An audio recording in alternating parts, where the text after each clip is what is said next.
सत श्री अकाल जी। खालस टीवी देखने वाले सारे दर्शकों का स्वागत है। एमरजेंसी बुलेटिन दे नाल मैं हरशरण कौर। खबरों के विस्तार तो पहला जान लैंदे कल दी लोक राय का नतीजा। लोक राय सी कि श्री अकाल तख्त साहिब के कार्यकारी जथेदार ज्ञानी हरप्रीत सिंह ने कहा कि जदों तक बेअदबी के दोषियों को सूली ते नहीं टंगिया जाता साडे हिरदे शांत होने वाले नहीं हैं। कानून तो हुण कोई आस नहीं रही है। दोषियों को सजा दिवाउण दे लई सिख संगत नूं नाल लैके ही लामबंदी करनी पवेगी। इस बयान दे नाल जां फिर उन्हां दे कहणे दे नाल कि कानून तो न्याय दी कोई आस नहीं रही, इस दे नाल 94% साडे दर्शक सहमत ने। उन्हां नूं भी कानून तो न्याय दी आस नहीं है इस मसले दे विच ते 6% दर्शक असहमत भी हैं। अगली जिहड़ी अज दी लोक राय है वह भी तकरीबन इसी मसले दे नाल ही संबंधित है, क्योंकि बेअदबी मामले दे विच अज फरीदकोट अदालत ने 4 मुलजम डेरा प्रेमियों की जमानत अर्जी मंजूर कर ली है ते इन्हां दी रिहाई दा राह है जिहड़ा ओह हुण पद्धरा हो गया। श्री अकाल तख्त साहिब के जथेदार के कहण वांगू की अदालतां बेअदबी मामले दे विच न्याय नहीं करना चाहुंदियां, कि उन्हां दी नीयत दे विच खोट लगदा है। जे तुहानूं लगदा है यस जां हां लिखियो, जे तुसीं सहमत नहीं हो नो जां ना लिखियो। खबरों के विस्तार दे विच सब तो पहला पंजाब दीयां खास खबरां। पहली खबर किसानां दे नाल जुड़ी हुई है, खास करके शहीद होए किसानां दे नाल। पंजाब सरकार किसान अंदोलन दौरान शहीद होए 220 किसानां दे परिवारां नूं नौकरियां देण जा रही है। जिमें जिमें चोणां दे दिन नेड़े आ रहे ने, पंजाब सरकार अजिहे फैसले कर रही है। पिछले दिन ये खबर सामने आई सी कि चुप चुपीते पंजाब सरकार ने फैसला जिहड़ा लै लिया है ते हुण साफ हो चुक्या कि दर्जा 3 ਅਤੇ 4 तहत नौकरी देने की प्रक्रिया पूरी कर ली गई है पंजाब सरकार दे वल्लों। ते कुछ दिनों तक जिहड़े पीड़ित परिवार ने उन्हां नूं नियुक्ति पत्र वंड दिते जाणगे। ये जानकारी कांग्रेस के बुलारे राजकुमार वेरका ने दिती है। वेरका ने कहा कि संघर्ष दौरान दिल्ली और हरियाणा दे विच शहीद होए किसानां दे परिवारां नूं सरकारी नौकरी देण दे लई एक सूची तैयार कर ली गई है। सारे जिलिਆਂ ਦੇ डिप्टी कमिश्नरां नूं अजिहे परिवारां नूं ਲੱਭਣ ਤੇ नौकरी की सूची तैयार करने लई कहा गया, यानी कि सूची तैयार की जा रही है। वेरका ने कहा कि मुख मंत्री कैप्टन अमरिंदर सिंह ने किसानों के सच्चे हमदर्द होने का सबूत दिता है। पिछले समय में कई बारी मुख मंत्री अजिहियां ਪ੍ਰੀਖਿਆਵਾਂ पहला भी पास कर चुके हैं। साडे किसानों की मौत हरियाणा ते दिल्ली की धरती ते हुई है, पर आम आदमी पार्टी ते बीजेपी की सरकार ने उन्हां नूं मुआवजा नहीं दिता। दूसरे पासे हुण साडे मुख मंत्री ने अपने किसानां दी बांह फड़न दे लई वड्डा काम कीता है। पंजाब सरकार दे आंकड़िਆਂ ਦੇ मुताबिक सूबे दे 200 ਤੋਂ ਵੱਧ किसान इस अंदोलन ਦੇ ਵਿੱਚ ਆਪਣੀਆਂ ਜਾਨਾਂ ਗਵਾ ਚੁੱਕੇ ਨੇ। ਸਰਕਾਰ ਵੱਲੋਂ ਪਹਿਲਾਂ ਵੀ ਅਜਿਹੇ ਪਰਿਵਾਰਾਂ ਨੂੰ 5 ਲੱਖ ਰੁਪਏ ਦੀ ਮਾਲੀ ਮਦਦ ਦਿੱਤੀ ਗਈ ਸੀ। ਸੋ ਸਰਕਾਰ ਦਾ ਜਿਹੜਾ ਇਹ ਫੈਸਲਾ ਸਲਾਹੁਣਯੋਗ ਹੈ ਕਿ ਪੀੜਤ ਕਿਸਾਨਾਂ ਦੇ ਪਰਿਵਾਰਾਂ ਨੂੰ ਸਰਕਾਰੀ ਨੌਕਰੀ ਦਿੱਤੀ ਜਾ ਰਹੀ ਹੈ। ਭਾਵੇਂ ਸਰਕਾਰ ਵੋਟਾਂ ਦੇ ਨੇੜੇ ਆਉਣ ਕਰਕੇ ਇਹ ਜਿਹੜਾ ਚੋਣ ਏਜੰਡਾ ਖੇਡ ਰਹੀ ਹੈ, ਪਰ ਇਹਦੇ ਵਿੱਚ ਲੋਕਾਂ ਦਾ ਖਾਸ ਕਰਕੇ ਕਿਸਾਨਾਂ ਦਾ ਭਲਾ ਜ਼ਰੂਰ ਹੋ ਰਿਹਾ ਹੈ। ਤੇ ਕਿਸਾਨਾਂ ਦੇ ਦੱਸਣ ਦੇ ਮੁਤਾਬਿਕ ਹੁਣ ਤੱਕ ਇਸ ਸੰਘਰਸ਼ ਦੇ ਵਿੱਚ ਕੁੱਲ 550 ਤੋਂ ਵੱਧ ਕਿਸਾਨਾਂ ਦੀਆਂ ਜਾਨਾਂ ਜਾ ਚੁੱਕੀਆਂ ਨੇ।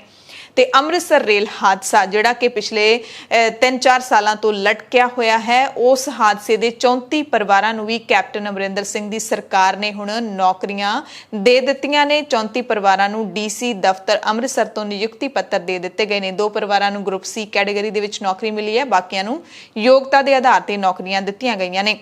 दरअसल अमृतसर के जौड़ा फाटक रेल हादसे दे विच 60 लोगों की जान चली गई सी ते उस हादसे दे विच सिद्धू परिवार नूं काफ़ी लोगों ने खिंचिया सी ते सिद्धू परिवार दा काफ़ी वारी घिराओ है जिहड़ा ओह करन दी कोशिश भी लोगों के वल्लों कीती गई। आखिरकार कैप्टन अमरिंदर सिंह दी सरकार ने उन्हां पीड़तां नूं नियुक्ति पत्र हुण दे दित्ते ने। 34 परिवारां नूं मिले ने। कोटकपुरा गोलीकांड नूं लैके नवीं सिट ने 9 होर गवाहां दे बयान दर्ज कीते ने। इस तों पहलां साबका मुख मंत्री प्रकाश सिंह बादल अते सुखबीर सिंह बादल तो भी पुछगिछ हो चुकी है।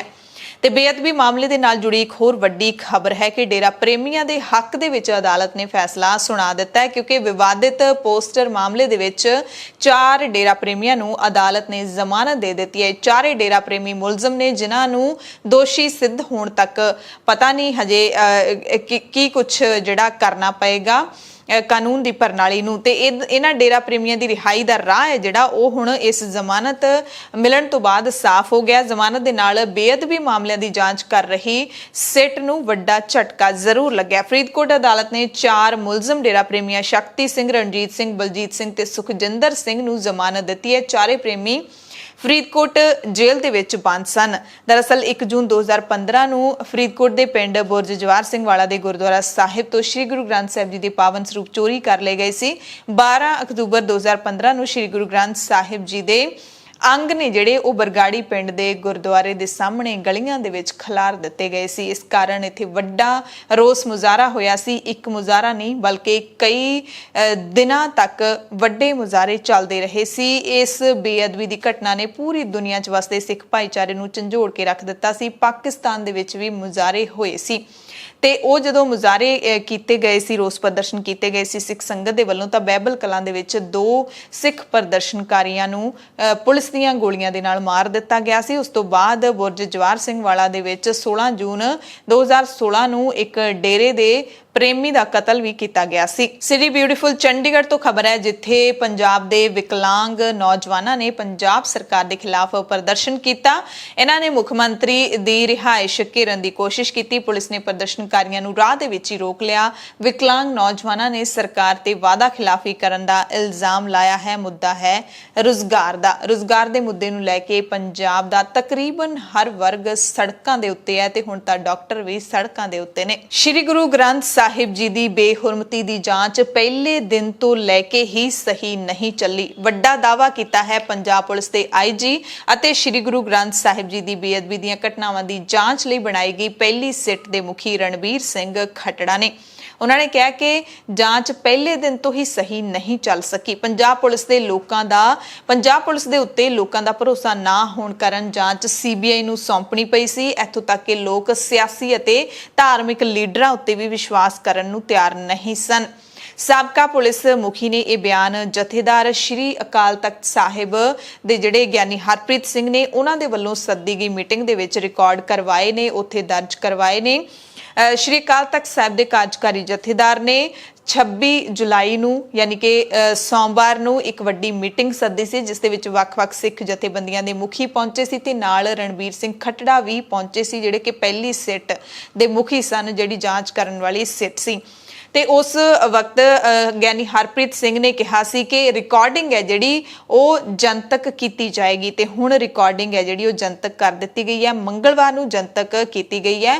ਗਿਆਨੀ ਹਰਪ੍ਰੀਤ ਸਿੰਘ ਨੇ ਮੀਟਿੰਗ ਤੋਂ ਬਾਅਦ ਇਹ ਵਾਅਦਾ ਕੀਤਾ ਸੀ ਕਿ ਖੱਟੜਾ ਦੀ ਰਿਕਾਰਡਿੰਗ ਹੈ ਜਿਹੜੀ ਉਹ ਅਸੀਂ ਲੋਕਾਂ ਦੀ ਕਚਹਿਰੀ ਦੇ ਵਿੱਚ ਰੱਖਾਂਗੇ। ਸੋ ਰਣਬੀਰ ਸਿੰਘ ਖੱਟੜਾ ਨੇ ਉਹ ਸਾਰੀਆਂ ਗੱਲਾਂ ਦਸੀਆਂ ਨੇ ਜਿਹੜੀਆਂ ਜਾਂਚ ਦੌਰਾਨ ਉਹਨਾਂ ਦੇ ਸਾਹਮਣੇ ਆਈਆਂ। ਉਹ ਅਸੀਂ ਵੱਖਰੀ ਇੱਕ ਖਬਰ ਦੇ ਵਿੱਚ ਪਾਈਆਂ ਨੇ ਦਾ ਖਾਲਸ ਟੀਵੀ ਤੇ। ਤੁਸੀਂ ਰਣਬੀਰ ਸਿੰਘ ਖੱਟੜਾ ਦਾ ਸਾਰਾ ਜਿਹੜਾ ਭਾਸ਼ਣ ਹੈ, ਮੁੱਖ ਗੱਲਾਂ ਨੇ ਉੱਥੇ ਸੁਣ ਸਕਦੇ ਹੋ। ਸਾਰੇ ਉਹਨਾਂ ਨੇ ਜਾਂਚ ਦੇ ਜਿਹੜੇ ਖੁਲਾਸੇ ਨੇ ਉਹ ਕੀਤੇ ਨੇ। ਬੇਅਦਬੀਆਂ ਦੀ ਜਿਹੜੀ ਤਫਤੀਸ਼ ਹੈ ਉਸ ਸਮੇਂ ਦੀ ਸਰਕਾਰ ਨੇ, ਉਸ ਸਮੇਂ ਦੇ ਹੋਮ ਮਿਨਿਸਟਰ DGP ਉਹਨਾਂ ਨੇ ਮੈਨੂੰ ਇਸ ਜਿਹੜੀ ਜਾਂਚ ਹੈ ਇਹ ਸੌਂਪੀ ਸੀ 30 ਨਵੰਬਰ 2015 ਨੂੰ। ਬਹੁਤ ਹੀ ਸੰਜੀਦਗੀ ਨਾਲ ਗੁਰੂ ਨੂੰ ਹਾਜ਼ਰ ਨਾਜ਼ਰ ਮੰਨ ਕੇ ਮੈਂ ਔਰ ਮੇਰੀ ਟੀਮ ਨੇ ਅਸੀਂ ਇਹ ਜਿਹੜੀ ਤਫਤੀਸ਼ਾਂ ਸੀ ਇਹ ਤਫਤੀਸ਼ ਸਿਰੇ ਲਾਈ। ਫਿਰ ਗੁਰਦੁਆਰਾ SGP ਸਾਹਿਬ ਦਾ ਮੈਂਬਰ ਉਹਨਾਂ ਨੂੰ ਮਾਰੇ ਧੱਕੇ ਤੇ ਜਿਹੜੇ ਅੰਗ ਉੱਥੇ ਪਾਲਕੀ ਦੇ ਵਿੱਚ ਸ਼ੋਭਤ ਸੀ ਉਹਨਾਂ ਨੂੰ ਟਰਾਲੀ 'ਚ ਕੀਤਾ ਸੁਸ਼ੋਭਿਤ ਤੇ ਜਾ ਕੇ ਕੋਟਕਪੂਰੇ ਚੌਂਕ ਦੇ ਵਿੱਚ ਬੈਠ ਕੇ ਔਰ ਉੱਥੇ ਬੈਠ ਕੇ ਇਹ 12 ਦੀ ਗੱਲ ਹੈ ਕਿ ਉੱਥੇ ਬੈਠ ਕੇ ਕਹਿੰਦੇ ਸਾਡੇ ਦੋਸ਼ੀ ਇੱਥੇ ਲੱਭ ਕੇ ਦਿਓ। ਹੁਣ ਇਹ ਸਮਝ ਲਓ ਵੀ ਉਸ ਟਾਈਮ ਉੱਥੇ ਚੌਂਕ 'ਚ ਬੈਠ ਕੇ ਦੋਸ਼ੀ ਲੱਭੇ, ਜਦ ਕਿ ਦੋਸ਼ੀ ਮੈਨੂੰ 3.5 ਸਾਲ 3.5 ਸਾਲ ਬਾਅਦ ਪਤਾ ਨਹੀਂ ਕਿੱਥੇ ਮੁਲਕ ਦੇ ਖੂੰਜਿਆਂ 'ਚੋਂ ਗਰਮ ਪਾਣੀ ਕੱਢ ਕੇ ਕੱਢਣੇ ਪਏ। ਜਦ ਸਾਰੇ ਪੰਜਾਬ ਦਾ ਮਾਹੌਲ ਗਰਮ ਹੋਇਆ, ਜਗ੍ਹਾ ਦੇਖੋ ਸਿੱਖ ਹੁਲੰਤਰੇ ਸਭ ਦੇ ਬਲੁੰਦਰੇ ਗਏ। ਘਟਨਾਵਾਂ ਹੀ ਇੰਨੀਆਂ ਹਿਰਦੇ ਵੇਦਕ। ਬੁਰਜ ਜਵਾਹਰ ਸਿੰਘ ਵਾਲਾ FIR ਨੰਬਰ 63 ਸਾਹਿਬ ਸ਼੍ਰੀ ਗੁਰੂ ਗ੍ਰੰਥ ਸਾਹਿਬ ਦਾ ਚੋਰੀ ਕਰਨਾ ਪਹਿਲੀ ਘਟਨਾ। ਦੂਜੀ ਘਟਨਾ 24-25 ਸਤੰਬਰ 15 ਬਰਗਾੜੀ ਔਰ ਬੁਰਜ ਜਵਾਹਰ ਸਿੰਘ ਵਾਲਾ ਬੜੇ ਹੀ ਭੱਦੇ, ਬਹੁਤ ਹੀ ਮਤਲਬ ਅਸਭਿਅਕ ਲਿਖਤ ਲਿਖ ਕੇ ਪੋਸਟਰਸ ਲਾਏ ਗਏ। ਤੀਜਾ 11-12 ਅਕਤੂਬਰ ਨੂੰ ਰਾਤ ਨੂੰ ਬਰਗਾੜੀ 'ਚ ਇਹੀ ਅੰਗ ਜਿਹੜੇ ਨੇ ਬਰਗਾੜੀ ਦੀਆਂ ਗਲੀਆਂ 'ਚ ਖੰਡਾਤੇ ਸੀ। ਜਿਹੜੀ ਆਪਾਂ ਪਹਿਲਾਂ ਗੱਲ ਕਰਕੇ ਹਟੇ ਹਾਂ। ਇਹ 128 ਨੰਬਰ FIR 117 ਇਹ 3 ਹੋ ਗਏ। ਗੁਰੂ ਸਰ ਭਗਤਾ 19-20 ਰਾਤ ਨੂੰ ਅਕਤੂਬਰ ਦੀ, ਔਰ ਉਸ ਤੋਂ 12-13 ਦਿਨਾਂ ਬਾਅਦ ਜਿਹੜੀ ਇਸ ਲੜੀ ਦੀ ਘਟਨਾ ਜਿਹਨੂੰ ਅਸੀਂ ਮੰਨਦੇ ਹਾਂ ਇੱਕ ਸਾਜ਼ਿਸ਼ ਆ, ਉਹ ਮੱਲ ਕੇ ਬਾਘਾ ਪੁਰਾਣਾ 'ਚ 63 ਨੰਬਰ FIR 'ਚ ਪਿਛਲੇ ਸਾਲ 6 ਜੁਲਾਈ ਨੂੰ ਜਦ ਮੈਂ ਚਲਾਨ ਦਿੱਤਾ ਸੀ, ਉਹਦੇ ਵਿੱਚ ਇਹ ਸਾਰੀਆਂ ਚੀਜ਼ਾਂ ਸਾਰੀਆਂ ਪਾਈਆਂ। ਖਬਰ ਟਿਕਰੀ ਬਾਰਡਰ ਤੋਂ ਹੈ, ਜਿੱਥੇ ਬਹਾਦਰਗੜ੍ਹ ਦੇ ਸੈਕਟਰ 9 ਦੇ ਵਿੱਚ ਲੱਗੇ ਮਾਨਸਾ ਦੇ ਲੋਕਾਂ ਦੇ ਕਿਸਾਨਾਂ ਦੇ ਕਿਸਾਨ ਕੈਂਪ ਤੇ ਕੁਝ ਅਣਪਛਾਤੇ ਵਿਅਕਤੀਆਂ ਨੇ ਹਮਲਾ ਕਰ ਦਿੱਤਾ। ਹਮਲੇ ਵਿੱਚ ਕਿਸਾਨ ਲੀਡਰ ਰੁਲਦੂ ਸਿੰਘ ਮਾਨਸਾ ਦੇ ਸਮਰਥਕ ਕਿਸਾਨਾਂ ਦੀ ਕੁੱਟਮਾਰ ਕੀਤੀ ਗਈ ਹੈ। ਹਾਲਾਂਕਿ ਹਮਲਾਵਰਾਂ ਨੇ ਰੁਲਦੂ ਸਿੰਘ ਮਾਨਸਾ ਨੂੰ ਲੱਭਣ ਦੀ ਕੋਸ਼ਿਸ਼ ਕੀਤੀ, ਪਰ ਰੁਲਦੂ ਸਿੰਘ ਮਾਨਸਾ ਉੱਥੇ ਮੌਜੂਦ ਨਹੀਂ ਸਨ। ਹਮਲਾਵਰ ਹਥਿਆਰਾਂ ਨਾਲ ਲੈਸ ਹੋ ਕੇ ਪਹੁੰਚੇ ਸੀ। ਇਸ ਦੌਰਾਨ ਗੁਰਵਿੰਦਰ ਸਿੰਘ ਨਾਂ ਦੇ ਕਿਸਾਨ ਨੂੰ ਗੰਭੀਰ ਸੱਟਾਂ ਲੱਗੀਆਂ ਨੇ, ਹਸਪਤਾਲ ਦੇ ਵਿੱਚ ਦਾਖਲ ਹੈ। ਗੁਰਵਿੰਦਰ ਸਿੰਘ ਦੇ ਸਿਰ ਵਿੱਚ ਕਈ ਟਾਂਕੇ ਵੀ ਲੱਗੇ ਨੇ। ਗੁਰਵਿੰਦਰ ਸਿੰਘ ਨੇ ਦੱਸਿਆ ਕਿ ਹਮਲਾਵਰਾਂ ਨੇ ਸਾਡੇ ਕੈਂਪ ਵਿੱਚ ਆ ਕੇ ਸਾਥੋਂ ਇੱਕ ਸਵਾਲ ਪੁੱਛਿਆ ਕਿ ਰੁਲਦੂ ਸਿੰਘ ਮਾਨਸਾ ਕਿੱਥੇ ਹੈ। ਜਦੋਂ ਰੁਲਦੂ ਸਿੰਘ ਮਾਨਸਾ ਨਾ ਮਿਲੇ ਤਾਂ ਉਹ ਸਾਨੂੰ ਕੁੱਟਣ ਲੱਗ ਪਏ। ਉਹਨਾਂ ਇਹ ਵੀ ਕਿਹਾ ਕਿ ਜੇ ਕੋਈ ਹੋਰ ਵੀ ਰੁਲਦੂ ਸਿੰਘ ਦੇ ਨਾਲ ਹੈ ਤਾਂ ਉਹ ਹੱਥ ਖੜਾ ਕਰੇ, ਯਾਨੀ ਕਿ ਰੁਲਦੂ ਸਿੰਘ ਸਮੇਤ ਉਹਨਾਂ ਦੇ ਸਮਰਥਕਾਂ ਦੀ ਕੁੱਟਮਾਰ ਕਰਨ ਦੇ ਲਈ ਇਹ 15-20 ਦੀ ਗਿਣਤੀ ਵਿੱਚ ਲੋਕ ਪਹੁੰਚੇ ਸੀ। ਪੰਜਾਬ ਕਿਸਾਨ ਯੂਨੀਅਨ ਦੇ ਸੂਬਾ ਸੀਨੀਅਰ ਮੀਤ ਪ੍ਰਧਾਨ ਗੋਰਾ ਸਿੰਘ ਨੇ ਦੱਸਿਆ ਕਿ ਉਹ ਹਮਲੇ ਤੋਂ ਸਿਰਫ 40 ਮਿੰਟ ਪਹਿਲਾਂ ਹੀ ਕੈਂਪ ਦੇ ਵਿੱਚ ਟਰਾਲੀ ਕੋਲੇ ਗੇੜਾ ਮਾਰ ਕੇ ਗਏ ਸੀ, ਪਰ ਉਹਨਾਂ ਦੇ ਆਉਣ ਤੋਂ ਕੁਝ ਸਮੇਂ ਬਾਅਦ ਇਹ ਹਮਲਾ ਹੋ ਗਿਆ। ਰਾਤ ਨੂੰ ਸੋਮਵਾਰ ਦੀ ਰਾਤ ਨੂੰ 11 ਵਜੇ ਛਿੰਦਵਾੜਾ ਐਕਸਪ੍ਰੈਸ ਟ੍ਰੇਨ ਰਾਹੀਂ ਉਹ ਮਾਨਸਾ ਪਹੁੰਚੇ ਸੀ। ਉਹਨਾਂ ਦੱਸਿਆ ਕਿ ਇਹ ਹਮਲਾ ਰੁਲਦੂ ਸਿੰਘ ਮਾਨਸਾ ਤੇ ਕੀਤਾ ਗਿਆ ਜਾਪਦਾ ਹੈ, ਪਰ ਉਹ ਉਸ ਵੇਲੇ ਉੱਥੇ ਨਹੀਂ ਸਨ। ਤੇ ਜਾਣਕਾਰੀ ਇਹ ਹੈ ਕਿ ਰੁਲਦੂ ਸਿੰਘ ਮਾਨਸਾ ਵੀ ਇਸ ਵਕਤ ਮਾਨਸਾ ਦੇ ਵਿੱਚ ਹਨ। ਮਜ਼ਦੂਰ ਮੁਕਤੀ ਮੋਰਚਾ ਦੇ ਸੂਬਾ ਪ੍ਰਧਾਨ ਕਾਮਰੇਡ ਭਗਵੰਤ ਸਿੰਘ ਸਮਾਉ ਨੇ ਦੱਸਿਆ ਕਿ ਰੁਲਦੂ ਸਿੰਘ ਮਾਨਸਾ ਲੰਬੇ ਸਮੇਂ ਤੋਂ ਕਿਸਾਨੀ ਸੰਘਰਸ਼ ਦੀ ਅਗਵਾਈ ਕਰ ਰਹੇ ਨੇ ਤੇ ਹੁਣ ਦੇਸ਼ ਅੰਦਰ ਚੱਲ ਰਹੇ ਕਿਸਾਨੀ ਅੰਦੋਲਨ ਦੀ ਵੀ ਸੁਚੱਜੇ ਢੰਗ ਨਾਲ ਅਗਵਾਈ ਕਰ ਰਹੇ ਨੇ। ਕੇਂਦਰ ਦੀ ਮੋਦੀ ਸਰਕਾਰ ਅਤੇ RSS ਦੇ ਵੱਲੋਂ ਸਰਕਾਰ ਮੂਹਰੇ ਨਾ ਝੁਕਣ ਵਾਲੇ ਲੀਡਰਾਂ ਨੂੰ ਵੱਖ-ਵੱਖ ਤਰੀਕਿਆਂ ਨਾਲ ਬਦਨਾਮ ਕਰਨ ਅਤੇ ਅੰਦੋਲਨ ਨੂੰ ਫੇਲ ਕਰਨ ਦੀਆਂ ਚਾਲਾਂ ਨੇ ਜਿਹੜੀਆਂ ਉਹ ਚੱਲੀਆਂ ਜਾ ਰਹੀਆਂ ਨੇ। ਯਾਨੀ ਕਿ ਇਹਨਾਂ ਲੀਡਰਾਂ ਨੇ ਇਸ ਹਮਲੇ ਨੂੰ ਵੀ BJP ਦੀ ਇੱਕ ਜਿਹੜੀ ਹੈਗੀ ਸਾਜ਼ਿਸ਼ ਦੱਸਿਆ ਹੈ। ਦਰਅਸਲ ਸੰਯੁਕਤ ਕਿਸਾਨ ਮੋਰਚੇ ਦੇ ਵੱਲੋਂ ਰੁਲਦੂ ਸਿੰਘ ਮਾਨਸਾ ਨੂੰ 15 ਦਿਨਾਂ ਦੇ ਲਈ ਕਿਸਾਨ ਮੋਰਚੇ ਵਿੱਚੋਂ ਸਸਪੈਂਡ ਕੀਤਾ ਗਿਆ ਹੈ। ਰੁਲਦੂ ਸਿੰਘ ਮਾਨਸਾ ਤੇ 21 ਜੁਲਾਈ ਨੂੰ ਸਟੇਜ ਤੋਂ ਸਿੱਖਾਂ ਅਤੇ ਸ਼ਹੀਦਾਂ ਦੇ ਖਿਲਾਫ ਭੜਕਾਊ ਭਾਸ਼ਣ ਦੇਣ ਦਾ ਦੋਸ਼ ਲੱਗਿਆ। ਹਾਲਾਂਕਿ ਰੁਲਦੂ ਸਿੰਘ ਮਾਨਸਾ ਇਹ ਸਪਸ਼ਟ ਕਰ ਚੁੱਕੇ ਨੇ ਕਿ ਉਹਨਾਂ ਨੇ ਅਜਿਹਾ ਕੋਈ ਭਾਸ਼ਣ ਨਹੀਂ ਦਿੱਤਾ। ਰੁਲਦੂ ਸਿੰਘ ਮਾਨਸਾ ਨੇ ਇੱਕ ਦਿਨ ਪਹਿਲਾਂ ਹੀ ਸਪਸ਼ਟੀਕਰਨ ਦਾ ਵੀਡੀਓ ਪਾਇਆ ਸੀ ਕਿ ਮੈਂ ਸੰਤ ਜਰਨੈਲ ਸਿੰਘ ਭਿੰਡਰਾਂ ਵਾਲਿਆਂ ਦੇ ਬਾਰੇ ਕੁਝ ਵੀ ਗਲਤ ਨਹੀਂ ਕਿਹਾ, ਬਲਕਿ ਮੈਂ ਗੁਰਪਤਵੰਤ ਸਿੰਘ ਪੰਨੂ ਵਰਗੇ ਲੋਕਾਂ ਬਾਰੇ ਕਿਹਾ ਕਿ ਇਹ ਲੋਕ ਸਾਡੇ ਨੌਜਵਾਨਾਂ ਨੂੰ ਭੜਕਾ ਰਹੇ ਨੇ ਤੇ ਉਹਨਾਂ ਨੂੰ ਮਰਵਾ ਰਹੇ ਨੇ। ਤੇ ਇਸ ਮਸਲੇ ਤੇ ਸੰਯੁਕਤ ਕਿਸਾਨ ਮੋਰਚੇ ਨੇ ਬਿਆਨ ਜਾਰੀ ਕਰਕੇ ਕਿਹਾ ਕਿ ਟਿਕਰੀ ਸਰਹੱਦ ਤੇ ਜੋ ਕਿਸਾਨਾਂ ਦੇ ਡੇਰੇ ਦੇ ਉੱਤੇ ਹਮਲਾ ਹੋਇਆ ਹੈ ਉਹ ਬਹੁਤ ਹੀ ਨਿੰਦਣਯੋਗ ਘਟਨਾ ਹੈਗੀ ਹੈ। ਮੰਗ ਕੀਤੀ ਹੈ ਮੋਰਚੇ ਦੇ ਲੀਡਰਾਂ ਨੇ ਕਿ ਪੁਲਿਸ ਹਮਲਾਵਰਾਂ ਨੂੰ ਤੁਰੰਤ ਗ੍ਰਿਫਤਾਰ ਕਰੇ, ਉਹਨਾਂ ਦੇ ਖਿਲਾਫ ਕਤਲ ਕਰਨ ਅਤੇ ਕਤਲ ਕਰਨ ਦੀ ਕੋਸ਼ਿਸ਼ ਦਾ ਜਿਹੜਾ ਪਰਚਾ ਹੈ ਉਹ ਦਰਜ ਕੀਤਾ ਜਾਵੇ। ਮੰਗਲਵਾਰ ਨੂੰ ਕਿਸਾਨਾਂ ਦੀ ਸੰਸਦ ਦਾ ਚੌਥਾ ਦਿਨ ਸੀ ਤੇ ਇਸ ਦਿਨ ਵੀ ਕਿਸਾਨਾਂ ਨੇ ਇਤਿਹਾਸ ਰਚਿਆ ਹੈ। ਭਾਰਤ ਸਰਕਾਰ ਦੇ ਜਿਹੜੇ ਦੋਵੇਂ ਸਦਨ ਨੇ ਉਹ ਵੀ ਚੱਲਦੇ ਰਹੇ, ਉਹਨਾਂ ਦੇ ਵਿੱਚ ਵੀ ਹੰਗਾਮੇ ਹੁੰਦੇ ਰਹੇ। ਪੈਗਾਸਸ ਮਾਮਲੇ ਨੂੰ ਲੈ ਕੇ ਅਤੇ ਖੇਤੀ ਕਾਨੂੰਨਾਂ ਦੇ ਮਸਲੇ ਨੂੰ ਲੈ ਕੇ, ਖੇਤੀ ਕਾਨੂੰਨ ਰੱਦ ਕਰਵਾਉਣ ਨੂੰ ਲੈ ਕੇ ਲਗਾਤਾਰ ਨਾਅਰੇਬਾਜ਼ੀ ਹੁੰਦੀ ਰਹੀ। ਦੋਵੇਂ ਸਦਨ ਵਾਰੀ-ਵਾਰੀ ਮੁਲਤਵੀ ਹੁੰਦੇ ਰਹੇ। ਕਿਸਾਨ ਸੰਸਦ ਦੇ ਚੌਥੇ ਦਿਨ ਵੱਡੀ ਸੁਰੱਖਿਆ ਜਿਹੜੀ ਹੈ ਉਹ ਲਾਈ ਗਈ ਸੀ। ਭਾਰੀ ਸੁਰੱਖਿਆ ਦਾ ਪ੍ਰਬੰਧ ਸੁਰੱਖਿਆ ਬਲਾਂ ਦੇ ਵੱਲੋਂ ਕੀਤਾ ਗਿਆ ਸੀ। ਕਿਸਾਨ ਸੰਸਦ ਦੌਰਾਨ ਕਿਸਾਨਾਂ ਨੇ ਆਪੋ ਆਪਣੇ ਵਿਚਾਰ ਰੱਖੇ। ਕਿਸਾਨਾਂ ਦੇ ਲਈ ਚਾਹ ਪਾਣੀ ਦਾ ਇੰਤਜ਼ਾਮ ਵੀ ਦਿੱਲੀ ਗੁਰਦੁਆਰਾ ਪ੍ਰਬੰਧਕ ਕਮੇਟੀ ਦੇ ਵੱਲੋਂ ਲਗਾਤਾਰ ਕੀਤਾ ਜਾ ਰਿਹਾ ਹੈ। 200 ਕਿਸਾਨਾਂ ਦਾ ਜਥਾ ਮੰਗਲਵਾਰ ਦੀ ਸੰਸਦ ਦੇ ਵਿੱਚ ਪਹੁੰਚਿਆ।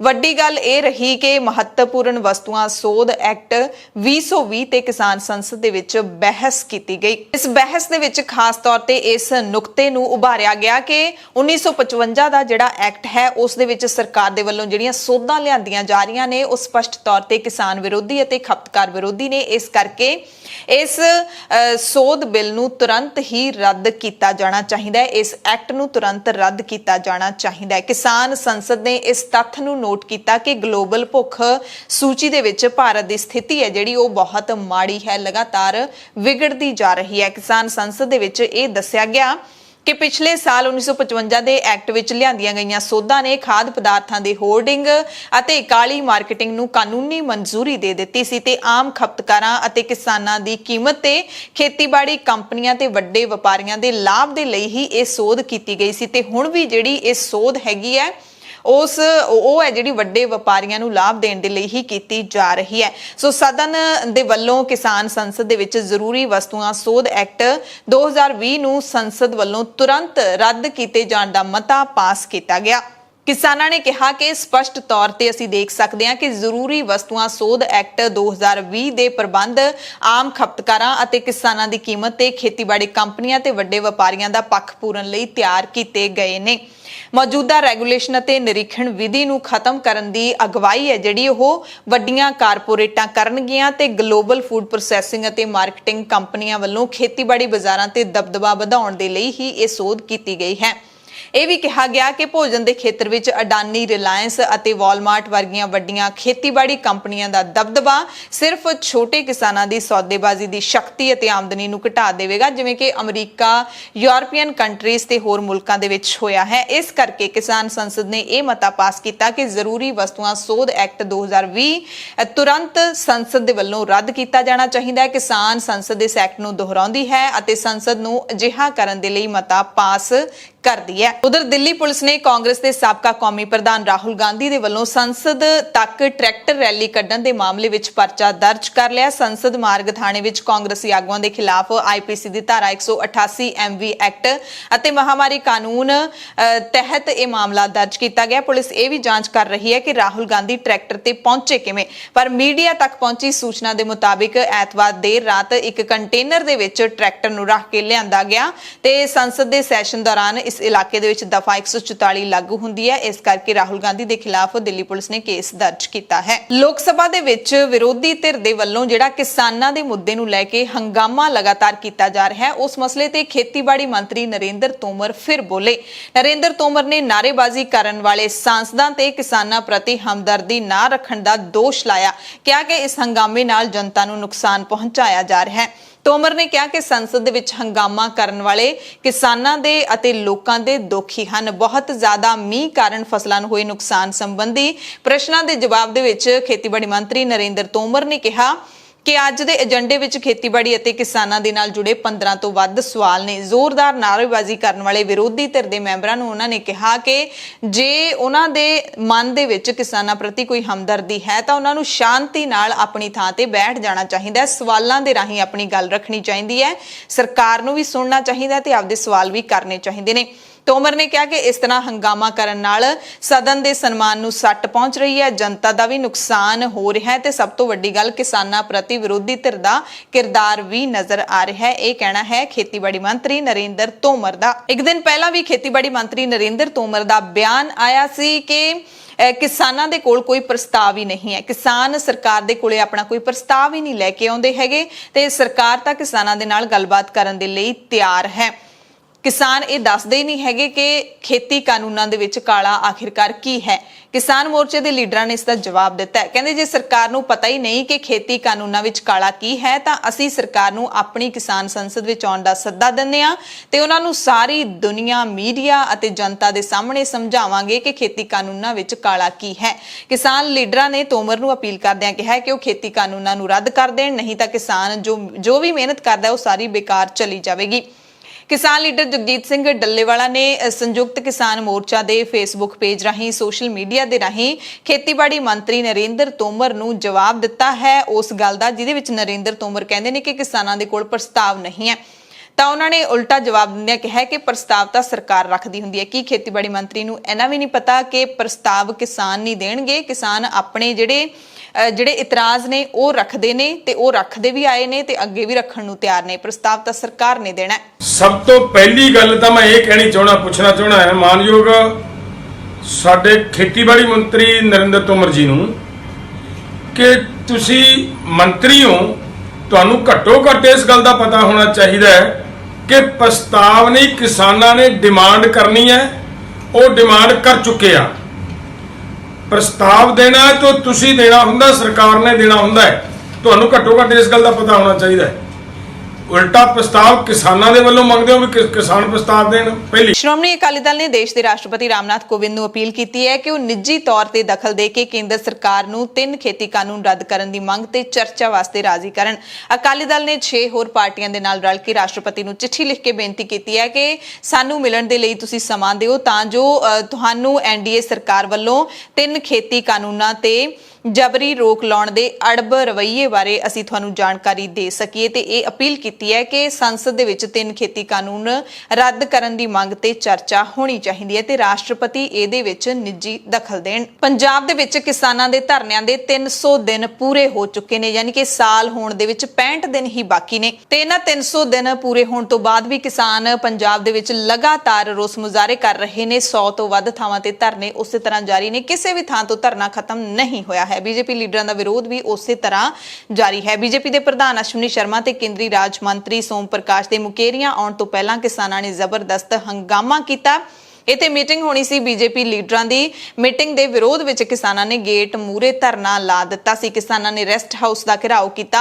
ਕਿਸਾਨਾਂ ਦੀ ਪੁਲਿਸ ਦੇ ਨਾਲ ਝੜਪ ਵੀ ਹੋਈ। ਪ੍ਰਦਰਸ਼ਨ ਕਰ ਰਹੇ ਕਿਸਾਨਾਂ ਨੇ ਕਿਹਾ ਕਿ ਜਦੋਂ ਤੱਕ ਮੋਦੀ ਸਰਕਾਰ ਕਿਸਾਨ ਵਿਰੋਧੀ ਕਾਨੂੰਨ ਵਾਪਸ ਨਹੀਂ ਲੈਂਦੀ ਉਦੋਂ ਤੱਕ ਬੀਜੇਪੀ ਲੀਡਰਾਂ ਨੂੰ ਅਸੀਂ ਪੰਜਾਬ ਦੇ ਵਿੱਚ ਕੋਈ ਬੈਠਕ, ਰੈਲੀ, ਜਨਤਕ ਇਕੱਠ ਨਹੀਂ ਕਰਨ ਦੇਵਾਂਗੇ। ਬੀਜੇਪੀ ਲੀਡਰ ਇਹ ਚੰਗੀ ਤਰ੍ਹਾਂ ਸਮਝ ਲੈਣ। ਤੇ ਇਧਰ ਪੰਜਾਬ ਦੇ ਮੁੱਖ ਮੰਤਰੀ ਕੈਪਟਨ ਅਮਰਿੰਦਰ ਸਿੰਘ ਨੇ ਕਿਸਾਨਾਂ ਦੇ ਵਫਦ ਦੇ ਨਾਲ ਮੁਲਾਕਾਤ ਕੀਤੀ। ਕਿਸਾਨ ਨੈਸ਼ਨਲ ਹਾਈਵੇ ਲਈ ਜ਼ਮੀਨ ਐਕਵਾਇਰ ਕਰਨ ਦਾ ਵਿਰੋਧ ਕਰ ਰਹੇ ਨੇ। ਕੈਪਟਨ ਨੇ ਕਿਸਾਨਾਂ ਨੂੰ ਮਸਲਾ ਹੱਲ ਕਰਵਾਉਣ ਦਾ ਭਰੋਸਾ ਦਿੱਤਾ ਹੈ। ਕਿਸਾਨਾਂ ਦੇ ਵਫਦ ਨੂੰ ਭਰੋਸਾ ਦਿੱਤਾ ਹੈ ਕਿ ਮੈਂ ਕੇਂਦਰੀ ਸੜਕ ਆਵਾਜਾਈ ਤੇ ਰਾਜਮਾਰਗ ਮੰਤਰੀ ਨੂੰ ਮਿਲ ਕੇ ਕੌਮੀ ਹਾਈਵੇ ਅਥਾਰਟੀ ਆਫ ਇੰਡੀਆ ਦੇ ਵੱਲੋਂ ਭਾਰਤਮਾਲਾ ਪਰਿਯੋਜਨਾ ਪ੍ਰੋਜੈਕਟ ਦੇ ਤਹਿਤ ਐਕਵਾਇਰ ਕੀਤੀ ਜਾਣ ਵਾਲੀ ਜ਼ਮੀਨ ਲਈ ਮੁਆਵਜ਼ੇ ਦੀ ਰਾਸ਼ੀ ਨੂੰ ਮੁੜ ਵਿਚਾਰਨ ਦੀ ਮੰਗ ਚੁੱਕਾਂਗਾ। ਕਿਸਾਨਾਂ ਦੇ ਦਿੱਲੀ ਮੋਰਚਿਆਂ ਨੂੰ 8 ਮਹੀਨੇ ਪੂਰੇ ਹੋ ਚੁੱਕੇ ਨੇ ਤੇ ਪੰਜਾਬ ਤੇ ਹਰਿਆਣਾ ਸਮੇਤ ਦੇਸ਼ ਦੇ ਹੋਰ ਹਿੱਸਿਆਂ ਤੋਂ ਕਿਸਾਨਾਂ ਦੇ ਕਾਫਲੇ ਲਗਾਤਾਰ ਦਿੱਲੀ ਵੱਲ ਨੂੰ ਜਾਣੇ ਚਾਲੂ ਨੇ। ਕਿਸਾਨ ਮਜ਼ਦੂਰ ਸੰਘਰਸ਼ ਕਮੇਟੀ ਦੀ ਅਗਵਾਈ ਦੇ ਵਿੱਚ 22ਵਾਂ ਜਥਾ ਤਰਨਤਾਰਨ ਤੋਂ ਜਿਹੜਾ ਹੈਗਾ ਉਹ ਰਵਾਨਾ ਹੋਵੇਗਾ। ਬਿਆਸ ਪੁਲ ਤੋਂ 22ਵਾਂ ਜਥਾ ਦਿੱਲੀ ਨੂੰ ਕੂਚ ਕਰੇਗਾ ਬੁੱਧਵਾਰ ਨੂੰ।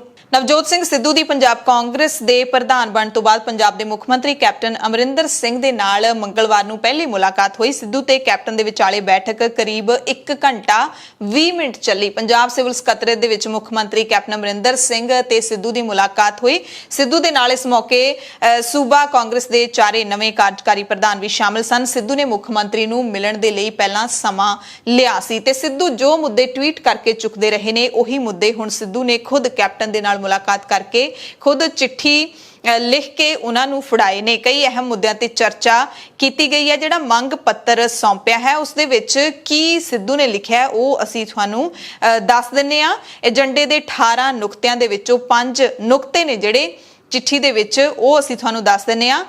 ਸਰਕਾਰ ਨੂੰ ਤੁਰੰਤ ਪਹਿਲ ਦੇ ਆਧਾਰ ਤੇ ਕਾਰਵਾਈ ਕਰਨ ਦੇ ਲਈ ਸਿੱਧੂ ਦੇ ਵੱਲੋਂ ਕਿਹਾ ਗਿਆ। ਹੁਣ ਪੰਜਾਬ ਕਾਂਗਰਸ ਦੇ ਪ੍ਰਧਾਨ ਦੀ ਹੈਸੀਅਤ ਦੇ ਵਜੋਂ ਸਿੱਧੂ ਨੇ ਮੁੱਖ ਮੰਤਰੀ ਕੈਪਟਨ ਅਮਰਿੰਦਰ ਸਿੰਘ ਦੇ ਕੋਲੇ ਮੁੱਦੇ ਚੁੱਕੇ ਨੇ ਤੇ ਇਹ ਨੁਕਤਾ ਵੀ ਬੜਾ ਧਿਆਨ ਦੇਣ ਯੋਗ ਹੈ ਕਿ ਨਵਜੋਤ ਸਿੰਘ ਸਿੱਧੂ ਜੇ ਕੋਈ ਵੀ ਕੰਮ ਕਰਵਾਉਣਾ ਤਾਂ ਮੁੱਖ ਮੰਤਰੀ ਕੈਪਟਨ ਅਮਰਿੰਦਰ ਸਿੰਘ ਦੇ ਰਾਹੀਂ ਹੀ ਕਰਵਾ ਸਕਦੇ ਨੇ। ਹਾਲਾਂਕਿ ਉਹ ਪੰਜਾਬ ਕਾਂਗਰਸ ਦੇ ਪ੍ਰਧਾਨ ਬਣ ਗਏ ਨੇ ਪਰ ਉਹਨਾਂ ਦੇ ਕੋਲੇ ਜਿਹੜੀਆਂ ਸੰਵਿਧਾਨਿਕ ਸ਼ਕਤੀਆਂ ਨੇ ਉਹ ਨਹੀਂ ਹੈਗੀਆਂ ਕਿ ਉਹ ਖੁਦ ਕੋਈ ਕਾਰਵਾਈ ਕਰਵਾ, ਉਹ ਸਿਰਫ ਕਹਿ ਸਕਦੇ ਨੇ, ਸਿਫਾਰਿਸ਼ ਕਰ ਸਕਦੇ ਨੇ। ਕੀ ਕਿਹਾ ਉਹਨਾਂ ਨੇ ਕਿ ਪੰਜਾਬ ਦੇ ਲੋਕ ਪੰਜਾਬ ਦੀ ਰੂਹ ਸ਼੍ਰੀ ਗੁਰੂ ਗ੍ਰੰਥ ਸਾਹਿਬ ਜੀ ਦੀ ਹੋਈ ਬੇਅਦਬੀ ਤੇ ਕੋਟਕਪੂਰਾ ਤੇ ਬੈਬਲ ਕਲਾਂ ਵਿਖੇ ਹੋਈ ਪੁਲਿਸ ਗੋਲੀਬਾਰੀ ਪਿੱਛੇ ਮੁੱਖ ਦੋਸ਼ੀਆਂ ਨੂੰ ਜਲਦ ਤੋਂ ਜਲਦ ਸਜ਼ਾ ਦੇ ਰੂਪ 'ਚ ਇਨਸਾਫ ਦੀ ਮੰਗ ਕਰ ਰਹੇ ਨੇ ਤੇ ਇਨਸਾਫ ਜਲਦੀ ਦਿੱਤਾ ਜਾਵੇ। ਸਪੈਸ਼ਲ ਟਾਸਕ ਫੋਰਸ ਦੀ ਰਿਪੋਰਟ ਦੇ ਵਿੱਚ ਦਰਜ ਨਸ਼ਾ ਤਸਕਰੀ ਦੇ ਪਿੱਛੇ ਵੱਡੇ ਮਗਰਮੱਛਾਂ ਨੂੰ ਤੁਰੰਤ ਗ੍ਰਿਫਤਾਰ ਕਰਕੇ ਮਿਸਾਲੀ ਸਜ਼ਾ ਦਿੱਤੀ ਜਾਵੇ ਤੇ ਐਸਟੀਐਫ ਦੀ ਜਿਹੜੀ ਰਿਪੋਰਟ ਹੈ ਨਸ਼ਾ ਤਸਕਰੀ ਦੇ ਉੱਤੇ ਉਹਦੇ ਵਿੱਚ ਅਕਾਲੀਆਂ ਦੇ ਵੱਡੇ ਲੀਡਰ ਬਿਕਰਮ ਸਿੰਘ ਮਜੀਠੀਆ ਦਾ ਨਾਮ ਹੈ ਜਿਹੜਾ ਉਹ ਵੀ ਸਿੱਧੇ ਤੌਰ ਤੇ ਦਰਜ ਕੀਤਾ ਹੋਇਆ। ਸਿੱਧੂ ਨੇ ਕਿਹਾ ਕਿ ਖੇਤੀ ਪੰਜਾਬ ਦੀ ਰੀੜ੍ਹ ਦੀ ਹੱਡੀ ਹੈ ਤੇ ਅਸੀਂ ਸਭ ਕੇਂਦਰ ਦੇ 3 ਕਾਲੇ ਕਾਨੂੰਨਾਂ ਦਾ ਵਿਰੋਧ ਕਰ ਰਹੇ ਹਾਂ। ਇਸ ਲਈ ਪੰਜਾਬ ਸਰਕਾਰ 3 ਕਾਲੇ ਕਾਨੂੰਨਾਂ ਦੀਆਂ ਕੁਝ ਧਾਰਾਵਾਂ ਦੇ ਵਿੱਚ ਸਿਰਫ ਸੋਧਾਂ ਦੀ ਹੀ ਸਿਫਾਰਿਸ਼ ਨਾ ਕਰੇ ਬਲਕਿ ਇਹ ਐਲਾਨ ਕਰੇ ਕਿ ਕਿਸੇ ਵੀ ਕੀਮਤ ਤੇ ਪੰਜਾਬ 'ਚ ਲਾਗੂ ਨਹੀਂ ਹੋਣਗੇ। ਕਾਲੇ ਕਾਨੂੰਨਾਂ ਨੂੰ ਪੂਰੀ ਤਰ੍ਹਾਂ ਸਰਕਾਰ ਨਕਾਰੇ, ਜਿਵੇਂ ਅਸੀਂ SYL ਸਤਲੁਜ ਯਮੁਨਾ ਲਿੰਕ ਦੇ ਕੇਸ ਵਿੱਚ ਕੀਤਾ ਸੀ ਤੇ ਵਿਧਾਨ ਸਭਾ ਦੇ ਵੱਲੋਂ ਇਸ ਤਰ੍ਹਾਂ ਦੀ ਹੀ ਦਲੇਰੀ ਵਾਲੇ ਹੱਲ ਦੀ ਅੱਜ ਬੇਹੱਦ ਲੋੜ ਹੈ ਤੇ ਮੈਂ ਤੁਹਾਨੂੰ ਵਿਸ਼ਵਾਸ ਦਿਵਾਉਂਦਾ ਹਾਂ ਕਿ ਅਜਿਹਾ ਕਰਨ ਲਈ ਪੰਜਾਬ ਕਾਂਗਰਸ ਦੇ ਸਾਰੇ ਵਿਧਾਇਕ ਤਿਆਰ ਨੇ। ਅਗਲਾ ਬਿਜਲੀ ਨੂੰ ਲੈ ਕੇ 2017 ਦੀਆਂ ਚੋਣਾਂ ਦੇ ਮੌਕੇ ਨੁਕਸਦਾਰ ਬਿਜਲੀ ਖਰੀਦ ਸਮਝੌਤਿਆਂ ਨੂੰ ਰੱਦ ਕਰਨ ਦੇ ਤੁਹਾਡੇ ਕੀਤੇ ਵਾਅਦਿਆਂ ਨੂੰ ਵੀ ਸਾਡੀ ਸਰਕਾਰ ਨੂੰ ਤੁਰੰਤ ਪੂਰਾ ਕਰਨਾ ਚਾਹੀਦਾ ਹੈ ਤਾਂ ਕਿ ਪੰਜਾਬ ਦੇ ਖਜ਼ਾਨੇ ਨੂੰ ਹੋਰ ਖੋਰਾ ਨਾ ਲੱਗੇ। ਸਿੱਧੂ ਨੇ ਅੱਗੇ ਕਿਹਾ ਕਿ 20 ਤੋਂ ਵੱਧ ਜਥੇਬੰਦੀਆਂ ਸੂਬੇ ਭਰ ਦੇ ਵਿੱਚ ਧਰਨੇ ਦੇ ਰਹੀਆਂ ਨੇ। ਅਧਿਆਪਕ, ਡਾਕਟਰ, ਨਰਸ, ਲਾਈਨਮੈਨ, ਸਫਾਈ ਕਰਮਚਾਰੀਆਂ ਸਮੇਤ 20 ਤੋਂ ਵੱਧ ਜਥੇਬੰਦੀਆਂ। ਇਸ ਲਈ ਸਭ ਦੀ ਗੱਲ ਸੁਣਨ ਨੂੰ ਤਿਆਰ ਹੋਣਾ ਚਾਹੀਦਾ ਹੈ ਤੇ ਸਰਬੱਤ ਦੇ ਭਲੇ ਖਾਤਰ ਕਦਮ ਚੁੱਕਣ ਵਾਲੀ ਸਾਡੀ ਲੀਡਰਸ਼ਿਪ ਨੂੰ ਇਹਨਾਂ ਦੀ ਗੱਲ ਜਾ ਕੇ ਸੁਣਨੀ ਚਾਹੀਦੀ ਹੈ। ਲਾਜ਼ਮੀ ਹੈ ਕਿ ਸਰਕਾਰ ਗੱਲਬਾਤ ਤੇ ਸਲਾਹ ਮਸ਼ਵਰੇ ਦੇ ਲਈ ਦਰਵਾਜ਼ੇ ਖੋਲੇ ਤੇ ਆਪਣੇ ਵਿੱਤੀ ਸਾਧਨਾਂ ਨੂੰ ਧਿਆਨ ਵਿੱਚ ਰੱਖਦਿਆਂ ਤੁਰੰਤ ਐਕਸ਼ਨ ਕਰੇ। ਨਿਰਣਾਇਕ ਫੈਸਲੇ ਲਏ ਬਿਨਾਂ ਕਦੇ ਵੀ ਕੋਈ ਮਹਾਨ ਪ੍ਰਾਪਤੀ ਹਾਸਲ ਨਹੀਂ ਹੁੰਦੀ। ਅਸੀਂ ਤੁਹਾਨੂੰ ਤੁਰੰਤ ਕਾਰਵਾਈ ਕਰਨ ਦੀ ਬੇਨਤੀ ਕਰਦੇ ਹਾਂ। ਯਾਨੀ ਕਿ ਕੈਪਟਨ ਅਮਰਿੰਦਰ ਸਿੰਘ ਤੇ ਹੁਣ ਪੰਜਾਬ ਕਾਂਗਰਸ ਪ੍ਰਧਾਨ ਦੀ ਹੈਸੀਅਤ ਦੇ ਵਜੋਂ ਨਵਜੋਤ ਸਿੰਘ ਸਿੱਧੂ ਦਬਾਅ ਬਣਾ ਰਹੇ ਨੇ ਕੰਮ ਕਰਨ ਦਾ।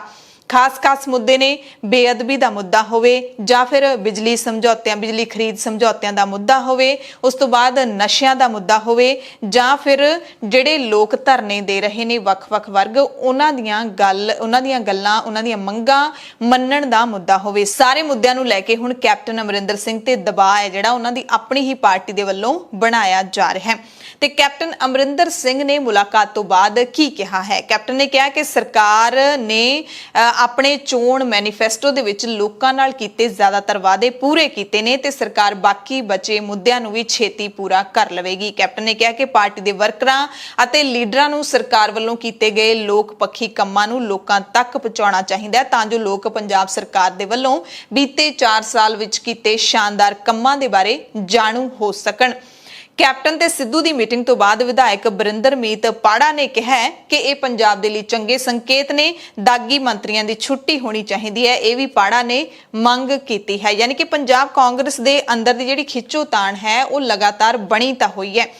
ਧੜੇ ਨੇ ਜਿਹੜੇ ਉਹ ਦੋ ਉਸੇ ਤਰ੍ਹਾਂ ਲਗਾਤਾਰ ਚੱਲ ਰਹੇ ਨੇ ਤੇ ਹੁਣ ਸਿੱਧੂ ਧੜਾ ਜਿਹੜਾ ਉਹ ਇੱਕ ਅਹੁਦਾ ਹਾਸਲ ਕਰਨ ਤੋਂ ਬਾਅਦ, ਇੱਕ ਪਾਵਰ ਹਾਸਲ ਕਰਨ ਤੋਂ ਬਾਅਦ ਕੈਪਟਨ ਅਮਰਿੰਦਰ ਸਿੰਘ ਤੇ ਲਗਾਤਾਰ ਦਬਾਅ ਬਣਾਏਗਾ। ਇਸ ਮੀਟਿੰਗ ਤੋਂ ਬਾਅਦ ਇਹ ਵੀ ਸੰਕੇਤ ਨੇ ਜਿਹੜੇ ਉਹ ਪੂਰੀ ਤਰ੍ਹਾਂ ਮਿਲਦੇ ਨੇ ਤੇ ਹੁਣ ਪੰਜਾਬ ਕਾਂਗਰਸ ਦੇ ਅੰਦਰ ਡਿਪਟੀ ਸੀਐਮ ਲਾਉਣ ਦੀ ਵੀ ਮੰਗ ਉੱਠ ਖੜੀ ਹੈ। ਪੰਜਾਬ ਕਾਂਗਰਸ ਦਾ ਨਵਾਂ ਪ੍ਰਧਾਨ ਲਾਏ ਜਾਣ ਤੋਂ ਬਾਅਦ ਕਾਂਗਰਸ ਦੇ ਘਨੌਰ ਤੋਂ ਵਿਧਾਇਕ ਮਦਨ ਲਾਲ ਜਲਾਲਪੁਰ ਨੇ ਦਲਿਤ ਡਿਪਟੀ ਸੀਐਮ ਬਣਾਉਣ ਦੀ ਮੰਗ ਕੀਤੀ ਹੈ। ਉਹਨਾਂ ਕਿਹਾ ਕਿ ਜਿਵੇਂ 4 ਕਾਰਜਕਾਰੀ ਪ੍ਰਧਾਨ ਲਾਏ ਗਏ ਨੇ ਉਸੇ ਤਰ੍ਹਾਂ 2 ਡਿਪਟੀ ਸੀਐਮ ਵੀ ਲਾਏ ਜਾਣ। ਸੋ ਇਹ ਯਾਨੀ ਕਿ ਕਾਂਗਰਸ ਦੇ ਅੰਦਰ ਅਹੁਦਿਆਂ ਦੀ ਮੰਗ ਹੈ ਉਹ ਹਾਲੇ ਮੁੱਕੀ ਨਹੀਂ ਹੈ। ਅਗਲੀ ਖਬਰ ਹੈ ਕਿ ਬਾਦਲ ਪਰਿਵਾਰ ਦੀਆਂ ਬੱਸਾਂ ਨੂੰ ਬ੍ਰੇਕਾਂ ਲੱਗਣਗੀਆਂ। ਪੰਜਾਬ ਟਰਾਂਸਪੋਰਟ ਵਿਭਾਗ ਦੇ ਵੱਲੋਂ ਸ਼ੁਰੂ ਕੀਤਾ ਅਮਲ ਜੇ ਇਸ ਵਾਰੀ ਸਿਰੇ ਚੜ ਜਾਂਦਾ ਹੈ ਤਾਂ ਸੂਬੇ ਵਿੱਚ ਚੱਲਦੀਆਂ 806 ਗੈਰ ਕਾਨੂੰਨੀ ਬੱਸਾਂ ਦੇ ਪਰਮਿਟ ਰੱਦ ਹੋ ਜਾਣਗੇ। ਇਹਨਾਂ ਬੱਸਾਂ ਦੇ ਵਿੱਚੋਂ 806 ਬੱਸਾਂ ਦੇ ਵਿੱਚੋਂ 400 ਬੱਸਾਂ ਬਾਦਲ ਲਾਣੇ ਦੀਆਂ ਤੇ 150 ਦੇ ਕਰੀਬ ਬਾਦਲ ਕਿਆਂ ਦੀਆਂ ਨੇ। ਉੱਚ ਭਰੋਸੇਯੋਗ ਸੂਤਰਾਂ ਨੇ ਦੱਸਿਆ ਕਿ ਬਾਦਲਾਂ ਦੇ ਵੱਲੋਂ 150 ਬੱਸਾਂ ਚਲਾਈਆਂ ਜਾ ਰਹੀਆਂ ਨੇ, ਜਿਨ੍ਹਾਂ ਵਿੱਚੋਂ 73 ਬੱਸਾਂ ਸੜਕਾਂ ਤੋਂ ਹਟਾ ਦਿੱਤੀਆਂ ਜਾਣਗੀਆਂ ਜੇ ਪੰਜਾਬ ਟਰਾਂਸਪੋਰਟ ਵਿਭਾਗ ਦੇ ਵੱਲੋਂ ਸ਼ੁਰੂ ਕੀਤਾ ਅਮਲ ਸਿਰੇ ਚੜ ਗਿਆ। ਬਾਦਲਾਂ ਦੇ ਰਿਸ਼ਤੇਦਾਰਾਂ ਤੇ ਮਿੱਤਰ ਦੋਸਤਾਂ ਦੀਆਂ 208 ਬੱਸਾਂ ਹੋਰ ਨੇ, ਜਿਨ੍ਹਾਂ ਵਿੱਚੋਂ 118 ਕੋਲ ਗੈਰ ਕਾਨੂੰਨੀ ਪਰਮਿਟ ਨੇ। 2022 ਦੀਆਂ ਚੋਣਾਂ ਦੇ ਮੱਦੇਨਜ਼ਰ ਸਾਰੀਆਂ ਸਿਆਸੀ ਪਾਰਟੀਆਂ ਜਿੱਥੇ ਭਖ ਗਈਆਂ ਨੇ, ਉੱਥੇ ਆਮ ਆਦਮੀ ਪਾਰਟੀ ਨੇ 2022 ਦੀਆਂ ਚੋਣਾਂ ਦੇ ਵਿੱਚ ਸਾਰੀਆਂ ਸੀਟਾਂ ਤੇ ਉਮੀਦਵਾਰ ਖੜੇ ਕਰਨ ਅਤੇ ਜਿੱਤਣ ਦਾ ਦਾਅਵਾ ਕੀਤਾ ਹੈ। ਇੱਕ ਦਿਨ ਪਹਿਲਾਂ ਇਹ ਦਾਅਵਾ ਕੀਤਾ ਗਿਆ ਸੀ ਕਿ ਆਮ ਆਦਮੀ ਪਾਰਟੀ ਕਿਸੇ ਵੀ ਸਿਆਸੀ ਪਾਰਟੀ ਨਾਲ ਗੱਠਜੋੜ ਨਹੀਂ ਕਰੇਗੀ ਤੇ ਹੁਣ ਪੰਜਾਬ ਦੇ ਸਹਿ ਇੰਚਾਰਜ ਤੇ ਕੌਮੀ ਬੁਲਾਰੇ ਰਾਘਵ ਚੱਡਾ ਨੇ ਕਿਹਾ ਹੈ ਕਿ 2022 ਦੀਆਂ ਵਿਧਾਨ ਸਭਾ ਚੋਣਾਂ ਅਸੀਂ ਆਪਣੇ ਬਲਬੂਤੇ ਤੇ ਲੜਾਂਗੇ, ਆਪਣੇ ਬਲਬੂਤੇ ਤੇ ਪੰਜਾਬ ਦੇ ਵਿੱਚ ਸਰਕਾਰ ਬਣਾਵਾਂਗੇ, ਇਹ ਦਾਅਵਾ ਕੀਤਾ ਗਿਆ ਹੈ। ਭਗਵੰਤ ਮਾਨ ਵੀ ਇਸ ਮੌਕੇ ਹਾਜ਼ਰ ਸਨ। ਨਵਜੋਤ ਸਿੰਘ ਸਿੱਧੂ ਦੀ ਪਟੀਸ਼ਨ ਤੇ ਹਾਈ ਕੋਰਟ ਵੱਲੋਂ ਆਈਟੀ ਵਿਭਾਗ ਨੂੰ ਨੋਟਿਸ ਜਾਰੀ ਕਰ ਦਿੱਤਾ ਗਿਆ। ਨਵਜੋਤ ਸਿੱਧੂ ਨੇ ਕਰੀਬ 2 ਹਫ਼ਤੇ ਪਹਿਲਾਂ ਆਈਟੀ ਵਿਭਾਗ ਦੇ ਖਿਲਾਫ ਇੱਕ ਪਟੀਸ਼ਨ ਦਾਇਰ ਕੀਤੀ ਸੀ, ਜਿਸ ਤੇ ਸੁਣਵਾਈ ਕਰਦਿਆਂ 11 ਅਗਸਤ ਤੱਕ ਹਾਈ ਕੋਰਟ ਨੇ ਇਨਕਮ ਟੈਕਸ ਵਿਭਾਗ ਤੋਂ ਜਵਾਬ ਮੰਗਿਆ। ਸਿੱਧੂ ਨੇ ਆਮਦਨੀ ਦੇ ਗਲਤ ਮੁਲਾਂਕਣ ਅਤੇ ਆਪਣੀ ਰਿਵੀਜ਼ਨ ਨੂੰ ਰੱਦ ਕਰਨ ਦੇ ਵਿਰੁੱਧ ਵਿਭਾਗ ਦੇ ਖਿਲਾਫ ਪਟੀਸ਼ਨ ਦਾਇਰ ਕੀਤੀ ਸੀ। ਅੰਮ੍ਰਿਤਸਰ ਦੇ ਜੁਆਇੰਟ ਕਮਿਸ਼ਨਰ ਨੇ ਸਿੱਧੂ ਦੀ ਰਿਵੀਜ਼ਨ ਨੂੰ ਹਾਲਾਂਕਿ ਰੱਦ ਕਰ ਦਿੱਤਾ ਸੀ। ਸਿੱਧੂ ਨੇ ਸਾਲ 2016-17 ਵਿੱਚ 9 ਕਰੋੜ 66,28,470 ਆਮਦਨ ਟੈਕਸ ਦੀ ਰਿਟਰਨ ਭਰੀ ਸੀ, ਪਰ ਇਨਕਮ ਟੈਕਸ ਨੇ ਸਿੱਧੂ ਦੀ ਆਮਦਨ ਦਾ ਅਨੁਮਾਨ 13 ਕਰੋੜ 19,66,530 ਰੁਪਏ ਇਨਕਮ ਟੈਕਸ ਦੱਸਿਆ ਤੇ ਸਿੱਧੂ ਨੇ ਇਹ ਰਿਟਰਨ 19 ਅਕਤੂਬਰ ਨੂੰ ਦਾਖਲ ਕੀਤੀ ਸੀ। ਇਸ ਤੋਂ ਬਾਅਦ ਸਿੱਧੂ ਨੇ ਇਨਕਮ ਟੈਕਸ ਕਮਿਸ਼ਨਰ ਸਾਹਮਣੇ ਇੱਕ ਰਿਵੀਜ਼ਨ ਦਾਇਰ ਕੀਤੀ ਸੀ, ਪਰ ਇਸ ਸਾਲ 27 ਮਾਰਚ ਨੂੰ ਇਨਕਮ ਟੈਕਸ ਕਮਿਸ਼ਨਰ ਨੇ ਉਹਨਾਂ ਦੀ ਰਿਵੀਜ਼ਨ ਨੂੰ ਰੱਦ ਕਰ ਦਿੱਤਾ ਸੀ। ਪਟੀਸ਼ਨ ਵਿੱਚ ਸਿੱਧੂ ਨੇ ਕਿਹਾ ਸੀ ਕਿ ਇਨਕਮ ਟੈਕਸ ਕਮਿਸ਼ਨਰ ਨੇ ਤੱਥਾਂ ਨੂੰ ਪੂਰੀ ਤਰ੍ਹਾਂ ਦੇ ਨਾਲ ਨਜ਼ਰ ਅੰਦਾਜ਼ ਕੀਤਾ ਹੈ। ਸੋ ਹੁਣ ਪਟੀਸ਼ਨ ਤੇ ਹਾਈ ਕੋਰਟ ਨੇ ਆਈਟੀ ਵਿਭਾਗ ਨੂੰ ਨੋਟਿਸ ਨੋਟਿਸ ਜਾਰੀ ਕਰ ਦਿੱਤਾ ਹੈ क्योंकि ਅੰਮ੍ਰਿਤਸਰ ਦੇ ਜੁਆਇੰਟ ਕਮਿਸ਼ਨਰ ਦੇ ਵੱਲੋਂ ਸਿੱਧੂ ਦੀ ਰਿਵੀਜ਼ਨ ਨੂੰ ਰੱਦ ਕਰਨ ਤੋਂ ਬਾਅਦ ਸਿੱਧੂ ਹਾਈ ਕੋਰਟ ਪਹੁੰਚ ਗਏ ਸੀ। ਸਿੱਖ ਭਾਈਚਾਰੇ ਦੇ ਲਈ ਖੁਸ਼ੀ ਦੀ ਖਬਰ ਹੈ ਕਿ ਇੰਡੀਗੋ 에ਅਰਲਾਈਨਸ ਦੇ ਵੱਲੋਂ ਤਖਤ ਪਟਨਾ ਸਾਹਿਬ ਦੇ ਲਈ ਹਵਾਈ ਉਡਾਨ ਸ਼ੁਰੂ ਕੀਤੀ ਜਾ ਰਹੀ ਹੈ। 3 ਅਗਸਤ ਨੂੰ ਚੰਡੀਗੜ੍ਹ ਤੋਂ ਸ੍ਰੀ ਪਟਨਾ ਸਾਹਿਬ ਦੇ ਲਈ ਜਹਾਜ਼ ਪਹਿਲੀ ਉਡਾਨ ਭਰੇਗਾ। ਹਾਲ ਦੀ ਘੜੀ ਹਫ਼ਤੇ ਵਿੱਚ 3 ਦਿਨਾਂ ਦੇ ਲਈ ਜਹਾਜ਼ ਚੰਡੀਗੜ੍ਹ ਤੋਂ ਪਟਨਾ ਦੇ ਲਈ ਰਵਾਨਾ ਹੋਵੇਗਾ। ਸ਼ਰਧਾਲੂਆਂ ਦਾ ਹੁੰਗਾਰਾ ਵੇਖ ਕੇ ਇਸ ਨੂੰ ਰੋਜ਼ਾਨਾ ਸ਼ੁਰੂ ਕਰਨ ਦੀ ਵੀ ਤਜਵੀਜ਼ ਲਿਆਂਦੀ ਜਾ ਸਕਦੀ ਹੈ। ਚੰਡੀਗੜ੍ਹ ਤੋਂ ਜਹਾਜ਼ ਬਾਅਦ ਦੁਪਹਿਰ 3:35 ਤੇ ਉਡਾਨ ਭਰੇਗਾ ਤੇ 5:40 ਤੇ ਪਟਨਾ ਸਾਹਿਬ ਵਿਖੇ ਪਹੁੰਚ ਜਾਏਗਾ। ਜਹਾਜ਼ ਦੇ ਸਫ਼ਰ ਦਾ ਕਿਰਾਇਆ 6500 ਰੁਪਏ ਰੱਖਿਆ ਗਿਆ ਹੈ। ਪਟਨਾ ਸਾਹਿਬ ਜਾਣ ਦੇ ਲਈ ਪਹਿਲਾਂ ਦਿੱਲੀ ਤੱਕ ਟੁੱਟਵੀਂ ਫਲਾਈਟ ਲੈਣੀ ਪੈਂਦੀ ਸੀ, ਫਿਰ ਦਿੱਲੀ ਤੋਂ ਅੱਗੇ ਪਟਨਾ ਸਾਹਿਬ ਦੀ ਫਲਾਈਟ। ਇਸ ਦੇ ਨਾਲ ਸਮਾਂ ਤੇ ਪੈਸੇ ਜ਼ਿਆਦਾ ਖਰਚ ਹੁੰਦੇ ਸੀ। ਕਈ ਮੁਸਾਫਰ ਅੰਮ੍ਰਿਤਸਰ ਤੋਂ ਵੀ ਪਟਨਾ ਸਾਹਿਬ ਲਈ ਜਹਾਜ਼ ਲੈਂਦੇ ਸੀ। ਇੰਡੀਗੋ ਇਸ ਨਵੀਂ ਉਡਾਨ ਦੇ ਨਾਲ ਸਿੱਖ ਜਥੇ ਦੇ ਸ਼ਰਧਾਲੂਆਂ ਨੂੰ 10ਵੇਂ ਪਾਤਸ਼ਾਹ ਸ੍ਰੀ ਗੁਰੂ ਗੋਬਿੰਦ ਸਿੰਘ ਸਾਹਿਬ ਦੇ ਪ੍ਰਕਾਸ਼ ਅਸਥਾਨ ਦੇ ਸੌਖੇ ਦਰਸ਼ਨ ਕਰਵਾਏਗਾ ਤੇ ਲੋਕਾਂ ਵਾਸਤੇ ਹੁਣ ਪਟਨਾ ਸਾਹਿਬ ਦਾ ਜਿਹੜਾ ਰਾਹ ਹੈ ਉਹ ਥੋੜਾ ਨੇੜੇ ਦਾ ਹੋ ਜਾਏਗਾ ਇਸ ਸਹੂਲਤ ਦੇ ਨਾਲ। ਐਸਜੀਪੀਸੀ ਪ੍ਰਧਾਨ ਬੀਬੀ ਜਗੀਰ ਕੌਰ ਨੇ ਅਨੰਦਪੁਰ ਸਾਹਿਬ ਦੇ ਸ੍ਰੀ ਗੁਰੂ ਤੇਗ ਬਹਾਦਰ ਖਾਲਸਾ ਕਾਲਜ ਦੇ ਵਿੱਚ ਇੱਕ ਮੀਟਿੰਗ ਦੀ ਪ੍ਰਧਾਨਗੀ ਕੀਤੀ। ਕਈ ਅਹਿਮ ਫੈਸਲੇ ਇਸ ਮੀਟਿੰਗ ਦੇ ਵਿੱਚ ਲਏ ਗਏ। ਇਸ ਮੌਕੇ ਬੀਬੀ ਜਗੀਰ ਕੌਰ ਨੇ ਸਾਰੇ ਸਿੱਖ ਪੰਥ ਨੂੰ ਇੱਕ ਅਪੀਲ ਕੀਤੀ ਹੈ ਕਿ ਪਿੰਡਾਂ ਦੇ ਵਿੱਚ ਗੁਰੂ ਘਰ ਬੇਸ਼ੱਕ ਥੋੜੇ ਬਣਾਏ ਜਾਣ ਪਰ ਗੁਰੂ ਘਰ ਦੀ ਮਾਣ ਮਰਿਆਦਾ ਨੂੰ ਕਾਇਮ ਰੱਖਣ ਦੇ ਲਈ ਵਧੀਆ ਗ੍ਰੰਥੀ ਸਿੰਘ ਰੱਖੇ ਜਾਣ। ਗ੍ਰੰਥੀ ਸਿੰਘ ਪੂਰੀ ਤਰ੍ਹਾਂ ਦੇ ਨਾਲ ਟ੍ਰੇਨਡ ਹੋਣੇ ਚਾਹੀਦੇ ਨੇ। ਉਹਨਾਂ ਨੇ ਗੁਰਬਾਣੀ ਦੀ ਸੰਥਿਆ ਵੀ ਲਈ ਹੋਣੀ ਚਾਹੀਦੀ ਹੈ। ਪੂਰਾ ਉਹਨਾਂ ਨੂੰ ਗੁਰਬਾਣੀ ਦਾ ਅਤੇ ਸਿੱਖ ਸਿਧਾਂਤਾਂ ਦਾ ਗਿਆਨ ਹੋਣਾ ਚਾਹੀਦਾ ਹੈ ਅਤੇ ਅਜਿਹੇ ਗ੍ਰੰਥੀ ਸਿੰਘ ਗੁਰਦੁਆਰਿਆਂ ਦੇ ਵਿੱਚ ਰੱਖੇ ਜਾਣ ਜਿਹੜੇ ਅੱਗੇ ਬੱਚਿਆਂ ਨੂੰ ਵੀ ਸੰਥਿਆ ਦੇ ਸਕਣ, ਗੁਰਬਾਣੀ ਦਾ ਗਿਆਨ ਹੈ ਜਿਹੜਾ ਉਹ ਦੇ ਸਕਣ। ਸੋ ਇੱਕ ਅਪੀਲ ਤਾਂ ਚੰਗੀ ਹੈ ਕਿ ਗੁਰਦੁਆਰੇ ਭਾਵੇਂ ਘੱਟ ਬਣਾ ਲਓ ਪਰ ਪ੍ਰਚਾਰਕ ਚੰਗੇ ਰੱਖੋ, ਪਰ ਐਸਜੀਪੀਸੀ ਪ੍ਰਧਾਨ ਦੀ ਇਸ ਅਪੀਲ ਨੂੰ ਕਿੰਨੇ ਕੁ ਪਿੰਡ ਨੇ ਜਿਹੜੇ ਉਹ ਮੰਨਦੇ ਨੇ, ਕਿੰਨੇ ਕੁ ਸਿੱਖ ਮੰਨਦੇ ਨੇ, ਇਹ ਬੜਾ ਅਹਿਮ ਹੈ। ਸਿਟੀ ਬਿਊਟੀਫੁਲ ਚੰਡੀਗੜ੍ਹ ਦੇ ਵਿੱਚ ਦੇਸ਼ ਦੀ ਦੂਸਰੀ ਸਭ ਤੋਂ ਵੱਡੀ ਲੈਬੋਰੇਟਰੀ ਬਣ ਜਾ ਰਹੀ ਹੈ। ਉੱਤਰ ਭਾਰਤ ਦੀ ਮੋਹਰੀ ਸਿਹਤ ਸੰਸਥਾ PGI ਦੇ ਨਾਲ ਲੱਗਦੇ ਨਿਊ ਚੰਡੀਗੜ੍ਹ ਦੇ ਵਿੱਚ ਦੇਸ਼ ਦੀ ਦੂਸਰੀ ਸਭ ਤੋਂ ਵੱਡੀ ਨੈਸ਼ਨਲ ਇੰਸਟੀਚਿਊਟ ਆਫ ਵਾਇਰੋਲੋਜੀ ਦੀ ਸਥਾਪਨਾ ਕੀਤੀ ਜਾ ਰਹੀ ਹੈ। ਪੰਜਾਬ ਸਰਕਾਰ ਤੇ NIV ਦਰਮਿਆਨ ਲਿਖਤੀ ਸਮਝੌਤਾ ਵੀ ਹੋ ਚੁੱਕਿਆ। ਹੁਣ ਕੋਰੋਨਾ ਵਾਇਰਸ ਦੇ ਨਮੂਨੇ ਪੁਣੇ ਨਹੀਂ ਭੇਜਣੇ ਪੈਣਗੇ, ਸਗੋਂ ਪੰਜਾਬ ਦੇ ਵਿੱਚ ਹੀ ਇਹ ਜਿਹੜੀ ਲੈਬੋਰੇਟਰੀ ਹੈ ਕੰਮ ਕਰਨ ਲੱਗ ਜਾਏਗੀ। PGI ਦੇ ਨਾਲ ਲੱਗਦੀ ਪੰਜਾਬ ਦੀ ਧਰਤੀ ਤੇ ਵਿਕਸਿਤ ਹੋ ਰਹੇ ਨਿਊ ਚੰਡੀਗੜ੍ਹ ਵਿੱਚ ਪਹਿਲਾਂ ਹੀ ਟਾਟਾ ਕੈਂਸਰ ਸੈਂਟਰ ਦੀ ਉਸਾਰੀ ਹੈ ਜਿਹੜੀ ਉਹ ਚੱਲ ਰਹੀ ਹੈ। ਪੰਜਾਬ ਪੁਲਿਸ ਦੇ ADGP ਨੇ ਵੱਖ-ਵੱਖ ਜ਼ਿਲ੍ਹਿਆਂ ਦੇ ਵਿੱਚ ਤਾਇਨਾਤ ਪੰਜਾਬ ਪੁਲਿਸ ਦੇ ਜਵਾਨਾਂ ਤੋਂ ਨਿਰਧਾਰਿਤ ਸਮੇਂ ਤੋਂ ਵੱਧ ਡਿਊਟੀ ਕਰਵਾਉਣ ਦਾ ਗੰਭੀਰ ਨੋਟਿਸ ਲਿਆ ਹੈ। ਪੰਜਾਬ ਪੁਲਿਸ ਦੇ ਮੁਖੀ ਦਿਨਕਰ ਗੁਪਤਾ ਨੇ ਜਨਵਰੀ 2020 ਤੋਂ ਮੁਲਾਜ਼ਮਾਂ ਦੀ ਤੈਨਾਤੀ 8 ਘੰਟਿਆਂ ਦੇ ਲਈ ਸ਼ਿਫਟਾਂ ਦੇ ਆਧਾਰ ਉੱਤੇ ਕਰਕੇ ਨਿਯਮਿਤ ਹਫ਼ਤਾਵਾਰੀ ਛੁੱਟੀ ਦਾ ਐਲਾਨ ਕੀਤਾ ਸੀ। ਇਸ ਦੇ ਬਾਵਜੂਦ ਨਿਯਮਾਂ ਦੀ ਉਲੰਘਣਾ ਕੀਤੀ ਗਈ ਤੇ ਹੁਣ ADGP ਦੇ ਵੱਲੋਂ ਸਖਤੀ ਨਾਲ ਨੋਟਿਸ ਲਏ ਜਾਣ ਤੋਂ ਬਾਅਦ ਪੁਲਿਸ ਵਾਲਿਆਂ ਨੂੰ ਹਫ਼ਤੇ ਦੀ ਛੁੱਟੀ ਹੈ ਜਿਹੜੀ ਉਹ ਜ਼ਰੂਰ ਮਿਲੇਗੀ। ਵਿਦਿਆਰਥੀਆਂ ਦੇ ਲਈ ਜ਼ਰੂਰੀ ਖਬਰ ਦੱਸ ਦਈਏ, ਪੰਜਾਬ ਯੂਨੀਵਰਸਿਟੀ ਅਤੇ ਯੂਨੀਵਰਸਿਟੀ ਦੇ ਐਫੀਲੀਏਟਡ ਕਾਲਜਾਂ ਦੇ MPhil ਤੇ PhD ਵਿਦਿਆਰਥੀਆਂ ਦੇ ਲਈ ਖੁਸ਼ਖਬਰੀ ਹੈ। PU ਪ੍ਰਸ਼ਾਸਨ ਨੇ MPhil ਤੇ PhD 2021 ਦਾਖਲਾ ਪ੍ਰੀਖਿਆ ਦੇ ਲਈ ਨੋਟੀਫਿਕੇਸ਼ਨ ਜਾਰੀ ਕਰ ਦਿੱਤਾ ਹੈ। UGC NET JRF ਤੋਂ ਇਲਾਵਾ PhD ਦੇ ਵਿੱਚ ਰਜਿਸਟ੍ਰੇਸ਼ਨ ਪੰਜਾਬ ਯੂਨੀਵਰਸਿਟੀ ਚੰਡੀਗੜ੍ਹ ਦਾਖਲਾ ਟੈਸਟ ਦੇ ਆਧਾਰ ਤੇ ਕੀਤੀ ਜਾਂਦੀ ਹੈ ਤੇ PU MPhil PhD 2021 ਲਈ ਦਾਖਲਾ ਟੈਸਟ 12 ਸਤੰਬਰ ਨੂੰ ਹੋਵੇਗਾ। 26 ਜੁਲਾਈ ਤੋਂ ਵਿਦਿਆਰਥੀ ਆਨਲਾਈਨ ਅਪਲਾਈ ਕਰ ਸਕਦੇ ਨੇ ਤੇ PU ਦੀ ਜਿਹੜੀ ਅਧਿਕਾਰਿਤ ਵੈਬਸਾਈਟ ਹੈ ਉਸ ਤੋਂ ਤੁਸੀਂ ਜ਼ਿਆਦਾ ਜਾਣਕਾਰੀ ਹੈ ਜਿਹੜੀ ਉਹ ਲੈ ਸਕਦੇ ਹੋ। ਬੁਲੇਟਿਨ ਦੇ ਵਿੱਚ ਕੁਝ ਖਾਸ ਤੇ ਵੱਡੀਆਂ ਖਬਰਾਂ ਪੂਰੇ ਭਾਰਤ ਤੋਂ। ਸਭ ਤੋਂ ਪਹਿਲਾਂ ਟੋਕੀਓ 올림픽ਸ ਦੀ ਅਪਡੇਟ ਤੁਹਾਨੂੰ ਦੱਸ ਦਿੰਦੇ ਹਾਂ। ਭਾਰਤੀ ਹਾਕੀ ਟੀਮ ਨੇ ਚੰਗੀ ਖੁਸ਼ਖਬਰੀ ਦਿੱਤੀ ਹੈ। ਸਪੇਨ ਨੂੰ ਹੁਣ ਕਰਾਰਾ ਝਟਕਾ ਦਿੱਤਾ ਹੈ। ਹਾਕੀ ਟੀਮ ਨੇ ਸਪੇਨ ਨੂੰ 3-0 ਦੇ ਨਾਲ ਹਰਾ ਦਿੱਤਾ। ਮੈਚ ਦੇ ਵਿੱਚ ਸਿਮਰਨਜੀਤ ਸਿੰਘ ਨੇ ਪਹਿਲਾ ਗੋਲ ਕੀਤਾ। ਇਸ ਤੋਂ ਬਾਅਦ ਰੁਪਿੰਦਰ ਨੇ ਦੂਸਰਾ ਗੋਲ ਕਰਕੇ ਭਾਰਤੀ ਟੀਮ ਨੂੰ ਮਜ਼ਬੂਤੀ ਦੇ ਦਿੱਤੀ। ਰੁਪਿੰਦਰ ਦੇ ਹਿੱਸੇ ਤੀਸਰਾ ਗੋਲ ਪੈਨਲਟੀ ਕਾਰਨਰ ਦੇ ਰਾਹੀਂ ਆਇਆ ਤੇ ਹੁਣ ਭਾਰਤ ਦਾ ਅਗਲਾ ਮੁਕਾਬਲਾ ਅਰਜਨਟੀਨਾ ਦੇ ਨਾਲ ਹੈ। ਪਹਿਲੇ ਮੁਕਾਬਲੇ ਦੇ ਵਿੱਚ ਭਾਰਤ ਨੇ ਨਿਊਜ਼ੀਲੈਂਡ ਨੂੰ ਹਰਾਇਆ ਸੀ, ਦੂਸਰੇ ਵਿੱਚ ਆਸਟ੍ਰੇਲੀਆ ਤੋਂ ਕਰਾਰੀ ਹਾਰ ਖਾਧੀ ਸੀ ਤੇ ਹੁਣ ਸਪੇਨ ਨੂੰ ਕਰਾਰੀ ਹਾਰ ਵੀ ਦਿੱਤੀ ਹੈ।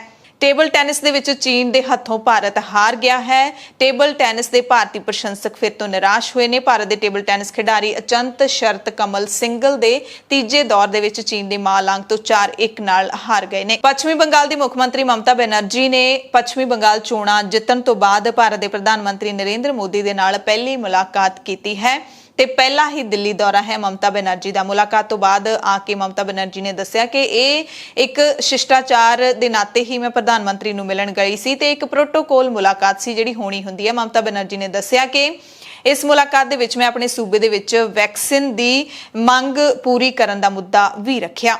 ਬਰਤਾਨੀਆ ਦੀ ਅਦਾਲਤ ਨੇ ਸੋਮਵਾਰ ਨੂੰ ਭਗੌੜੇ ਭਾਰਤੀ ਕਾਰੋਬਾਰੀ ਵਿਜੇ ਮਾਲੀਆ ਨੂੰ ਦਿਵਾਲੀਆ ਕਰਾਰ ਦੇ ਦਿੱਤਾ। ਇਸ ਦੇ ਨਾਲ ਸਟੇਟ ਬੈਂਕ ਆਫ ਇੰਡੀਆ ਦੀ ਅਗਵਾਈ ਵਾਲੇ ਭਾਰਤੀ ਬੈਂਕਾਂ ਦੇ ਗਰੁੱਪ ਨੇ ਆਪਣੇ ਬਕਾਏ ਕਰਜ਼ਿਆਂ ਦੀ ਮੁੜ ਵਸੂਲੀ ਦੇ ਲਈ ਵਿਸ਼ਵ ਪੱਧਰ ਤੇ ਖਰਾਬ ਹੋਈ 에ਅਰਲਾਈਨ ਕਿੰਗਫਿਸ਼ਰ ਦੀ ਜਾਇਦਾਦ ਜ਼ਬਤ ਕਰਨ ਦਾ ਹੁਣ ਰਾਹ ਪੱਧਰਾ ਹੋ ਗਿਆ ਹੈ। ਸਾਰੀਆਂ ਬੈਂਕਾਂ ਦਾ ਬਰਤਾਨੀਆ ਦੀ ਇੱਕ ਅਦਾਲਤ ਦੇ ਵੱਲੋਂ ਦਿਵਾਲੀਆ ਐਲਾਨੇ ਜਾਣ ਤੋਂ ਬਾਅਦ ਵਿਜੇ ਮਾਲੀਆ ਨੇ ਇੱਕ ਟਵੀਟ ਕਰਕੇ ਈਡੀ ਅਤੇ ਉਹਨਾਂ ਬੈਂਕਾਂ ਦੇ ਉੱਤੇ ਗੰਭੀਰ ਦੋਸ਼ ਲਾਏ ਨੇ ਜਿਨ੍ਹਾਂ ਦਾ ਕਰਜ਼ਾ ਲੈ ਕੇ ਉਹ ਦੇਸ਼ ਤੋਂ ਫਰਾਰ ਹੋਇਆ। ਸ਼ਰਾਬ ਕਾਰੋਬਾਰੀ ਮਾਲੀਆ ਨੇ ਕਿਹਾ ਕਿ ਬੈਂਕ ਖੁਦ ਨੂੰ ਮਿਲੇ ਵਾਧੂ ਪੈਸੇ ਈਡੀ ਨੂੰ ਵਾਪਸ ਨਹੀਂ ਕਰਨਾ ਚਾਹੁੰਦੇ, ਇਸ ਲਈ ਉਹਨਾਂ ਨੇ ਬ੍ਰਿਟਿਸ਼ ਅਦਾਲਤ ਤੇ ਦਬਾਅ ਪਾਇਆ ਹੈ ਕਿ ਅਦਾਲਤ ਮੈਨੂੰ ਦਿਵਾਲੀਆ ਕਰਾਰ ਦੇਵੇ। ਵਿਜੇ ਮਾਲੀਆ ਨੇ ਕਿਹਾ ਕਿ ਈਡੀ ਨੇ ਪਬਲਿਕ ਸੈਕਟਰ ਬੈਂਕਾਂ ਵੱਲੋਂ ਮੇਰੀ 14,000 ਕਰੋੜ ਰੁਪਏ ਦੀ ਜਾਇਦਾਦ ਜ਼ਬਤ ਕੀਤੀ ਹੈ, ਜਦਕਿ ਕਰਜ਼ਾ ਸਿਰਫ 6200 ਕਰੋੜ ਰੁਪਏ ਦਾ ਸੀ। ਈਡੀ ਨੇ 9,000 ਕਰੋੜ ਰੁਪਏ ਨਗਦ ਅਤੇ 5,000 ਕਰੋੜ ਰੁਪਏ ਬੈਂਕਾਂ ਨੂੰ ਸੌਂਪ ਦਿੱਤੇ ਨੇ। ਇਸੇ ਕਰਕੇ ਬੈਂਕਾਂ ਨੇ ਅਦਾਲਤ ਨੂੰ ਮੈਨੂੰ ਦਿਵਾਲੀਆ ਐਲਾਨ ਕਰਨ ਦੇ ਲਈ ਕਿਹਾ ਕਿਉਂਕਿ ਉਹਨਾਂ ਨੂੰ ਈਡੀ ਨੂੰ ਰਕਮ ਵਾਪਸ ਕਰਨੀ ਪੈਣੀ ਸੀ। ਮੁੰਬਈ ਦੀ ਇੱਕ ਅਦਾਲਤ ਨੇ ਕੰਗਨਾ ਰਣੌਤ ਨੂੰ ਆਖਰੀ ਮੌਕਾ ਦਿੱਤਾ ਹੈ ਕਿ ਜੇ ਨਾ ਮੰਨੀ ਗੱਲ ਤਾਂ ਫਿਰ ਗ੍ਰਿਫਤਾਰੀ ਹੋ ਸਕਦੀ ਹੈ। ਮੁੰਬਈ ਦੀ ਅਦਾਲਤ ਨੇ ਫਿਲਮ ਅਦਾਕਾਰਾ ਕੰਗਨਾ ਰਣੌਤ ਨੂੰ ਮਾਨਹਾਨੀ ਦੇ ਇੱਕ ਮਾਮਲੇ ਵਿੱਚ ਪੇਸ਼ੀ ਤੋਂ ਬਚਣ ਦਾ ਆਖਰੀ ਮੌਕਾ ਦਿੰਦੇ ਹੋਏ ਕੰਗਨਾ ਨੂੰ ਅਗਲੀ ਤਰੀਕ ਉੱਤੇ ਕੋਰਟ ਵਿੱਚ ਪੇਸ਼ ਹੋਣ ਦੇ ਹੁਕਮ ਦਿੱਤੇ ਨੇ। ਕੰਗਨਾ ਦੇ ਖਿਲਾਫ ਗੀਤਕਾਰ ਤੇ ਸ਼ਾਇਰ ਜਾਵੇਦ ਅਖਤਰ ਨੇ ਮਾਨਹਾਨੀ ਦਾ ਮਾਮਲਾ ਦਾਇਰ ਕੀਤਾ ਸੀ ਤੇ ਕੰਗਨਾ ਦੀ ਗ੍ਰਿਫਤਾਰੀ ਦੀ ਮੰਗ ਕੀਤੀ ਸੀ, ਜਿਸ ਨੂੰ ਕੋਰਟ ਨੇ ਖਾਰਜ ਕਰ ਦਿੱਤਾ ਸੀ। ਪੀਟੀਏ ਦੇ ਮੁਤਾਬਿਕ ਮੈਟਰੋਪੋਲੀਟਨ ਮੈਜਿਸਟ੍ਰੇਟ ਆਰ ਖਾਨ ਨੇ ਇਹ ਵੀ ਕਿਹਾ ਕਿ ਜੇਕਰ ਅਗਲੀ ਤਰੀਕ ਤੇ ਕੰਗਨਾ ਪੇਸ਼ ਨਹੀਂ ਹੁੰਦੀ ਤਾਂ ਉਸ ਦੇ ਖਿਲਾਫ ਗ੍ਰਿਫਤਾਰੀ ਵਾਰੰਟ ਜਾਰੀ ਕਰਨੇ ਪੈ ਸਕਦੇ ਨੇ। ਅਦਾਲਤ ਨੇ ਮਾਮਲੇ ਦੀ ਅਗਲੀ ਸੁਣਵਾਈ 1 ਸਤੰਬਰ ਨੂੰ ਤੈਅ ਕੀਤੀ ਹੈ। ਤੇ ਪੌਰਨ ਵੀਡੀਓ ਮਾਮਲੇ ਦੇ ਵਿੱਚ ਮੁੰਬਈ ਪੁਲਿਸ ਦੇ ਵੱਲੋਂ ਗ੍ਰਿਫਤਾਰ ਕੀਤੇ ਗਏ ਅਦਾਕਾਰਾ ਸ਼ਿਲਪਾ ਸ਼ੈਟੀ ਦੇ ਪਤੀ ਰਾਜ ਕੁੰਦਰਾ ਨੂੰ ਅਦਾਲਤ ਨੇ 14 ਦਿਨਾਂ ਦੀ ਨਿਆਇਕ ਹਿਰਾਸਤ ਦੇ ਵਿੱਚ ਭੇਜ ਦਿੱਤਾ ਹੈ। ਰਾਜ ਕੁੰਦਰਾ ਨੂੰ ਮੁੰਬਈ ਪੁਲਿਸ ਨੇ 20 ਜੁਲਾਈ ਨੂੰ ਕਥਿਤ ਤੌਰ ਤੇ ਪੌਰਨ ਫਿਲਮਾਂ ਬਣਾਉਣ ਅਤੇ ਉਹਨਾਂ ਦਾ ਪ੍ਰਚਾਰ ਕਰਨ ਦੇ ਦੋਸ਼ ਵਿੱਚ ਗ੍ਰਿਫਤਾਰ ਕੀਤਾ ਸੀ। ਕੁੰਦਰਾ ਦੇ ਵਕੀਲ ਨੇ ਇਹ ਦਲੀਲ ਦਿੰਦਿਆਂ ਕੋਰਟ ਵਿੱਚ ਜ਼ਮਾਨਤ ਅਰਜ਼ੀ ਲਾਈ ਸੀ ਕਿ ਉਸ ਦੀ ਪੁਲਿਸ ਜਾਂਚ ਪੂਰੀ ਹੋ ਗਈ ਹੈ ਤੇ ਕੁੰਦਰਾ ਨੂੰ ਜ਼ਮਾਨਤ ਮਿਲਣੀ ਚਾਹੀਦੀ ਹੈ, ਪਰ ਮੈਜਿਸਟ੍ਰੇਟ ਨੇ ਪਟੀਸ਼ਨ ਖਾਰਜ ਕਰ ਦਿੱਤੀ ਸੀ। ਤੇ ਇੱਕ ਹੋਰ ਮਾਮਲੇ ਦੇ ਵਿੱਚ ਗੁਜਰਾਤ ਦੇ ਇੱਕ ਵਪਾਰੀ ਨੇ ਕੁੰਦਰਾ ਖਿਲਾਫ 3 ਲੱਖ ਰੁਪਏ ਦੀ ਧੋਖਾਧੜੀ ਦੇ ਦੋਸ਼ ਵਿੱਚ ਮੁੰਬਈ ਕ੍ਰਾਈਮ ਬ੍ਰਾਂਚ ਦੇ ਕੋਲ ਸ਼ਿਕਾਇਤ ਦਰਜ ਕਰਵਾਈ ਹੈ ਤੇ ਸ਼ਿਕਾਇਤ ਕ੍ਰਾਈਮ ਬ੍ਰਾਂਚ ਨੇ ਦਰਜ ਕਰ ਲਈ ਹੈ। ਵਪਾਰੀ ਨੇ ਕਿਹਾ ਕਿ ਕੁੰਦਰਾ ਦੀ ਕੰਪਨੀ ਨੇ ਮੇਰੇ ਨਾਲ ਇੱਕ ਆਨਲਾਈਨ ਕ੍ਰਿਕਟ ਗੇਮ ਦਾ ਡਿਸਟ੍ਰੀਬਿਊਟਰ ਬਣਾਉਣ ਦੇ ਬਹਾਨੇ ਠੱਗੀ ਕੀਤੀ। ਵਪਾਰੀ ਨੇ ਵੀ ਦੋਸ਼ ਲਾਇਆ ਕਿ ਕੁੰਦਰਾ ਨੇ ਹੋਰਾਂ ਲੋਕਾਂ ਤੋਂ ਵੀ ਕਰੋੜਾਂ ਰੁਪਏ ਠੱਗੇ ਨੇ। ਯੂਪੀ ਤੋਂ ਖਬਰ ਹੈ ਜਿੱਥੇ ਔਰਤਾਂ ਨਾਲ ਕੁੱਟਮਾਰ ਤੇ ਬਦਸਲੂਕੀ ਮਾਮਲੇ ਦੇ ਵਿੱਚ ਬਾਲੀਆ ਤੋਂ ਰਾਜ ਮੰਤਰੀ ਆਨੰਦ ਸਵਰੂਪ ਸ਼ੁਕਲਾ ਦੇ ਖਿਲਾਫ ਸ਼ਿਕਾਇਤ ਦਰਜ ਹੋਈ ਹੈ। ਰਾਜ ਮੰਤਰੀ ਤੋਂ ਇਲਾਵਾ ਐਸਐਚਓ ਕੋਤਵਾਲੀ ਬਾਲ ਮੁਕੰਦ ਮਿਸ਼ਰਾ ਸਮੇਤ 50 ਅਣਪਛਾਤੇ ਵਿਅਕਤੀਆਂ ਖਿਲਾਫ ਵੀ ਸ਼ਿਕਾਇਤ ਦਰਜ ਕਰਵਾਈ ਗਈ ਹੈ।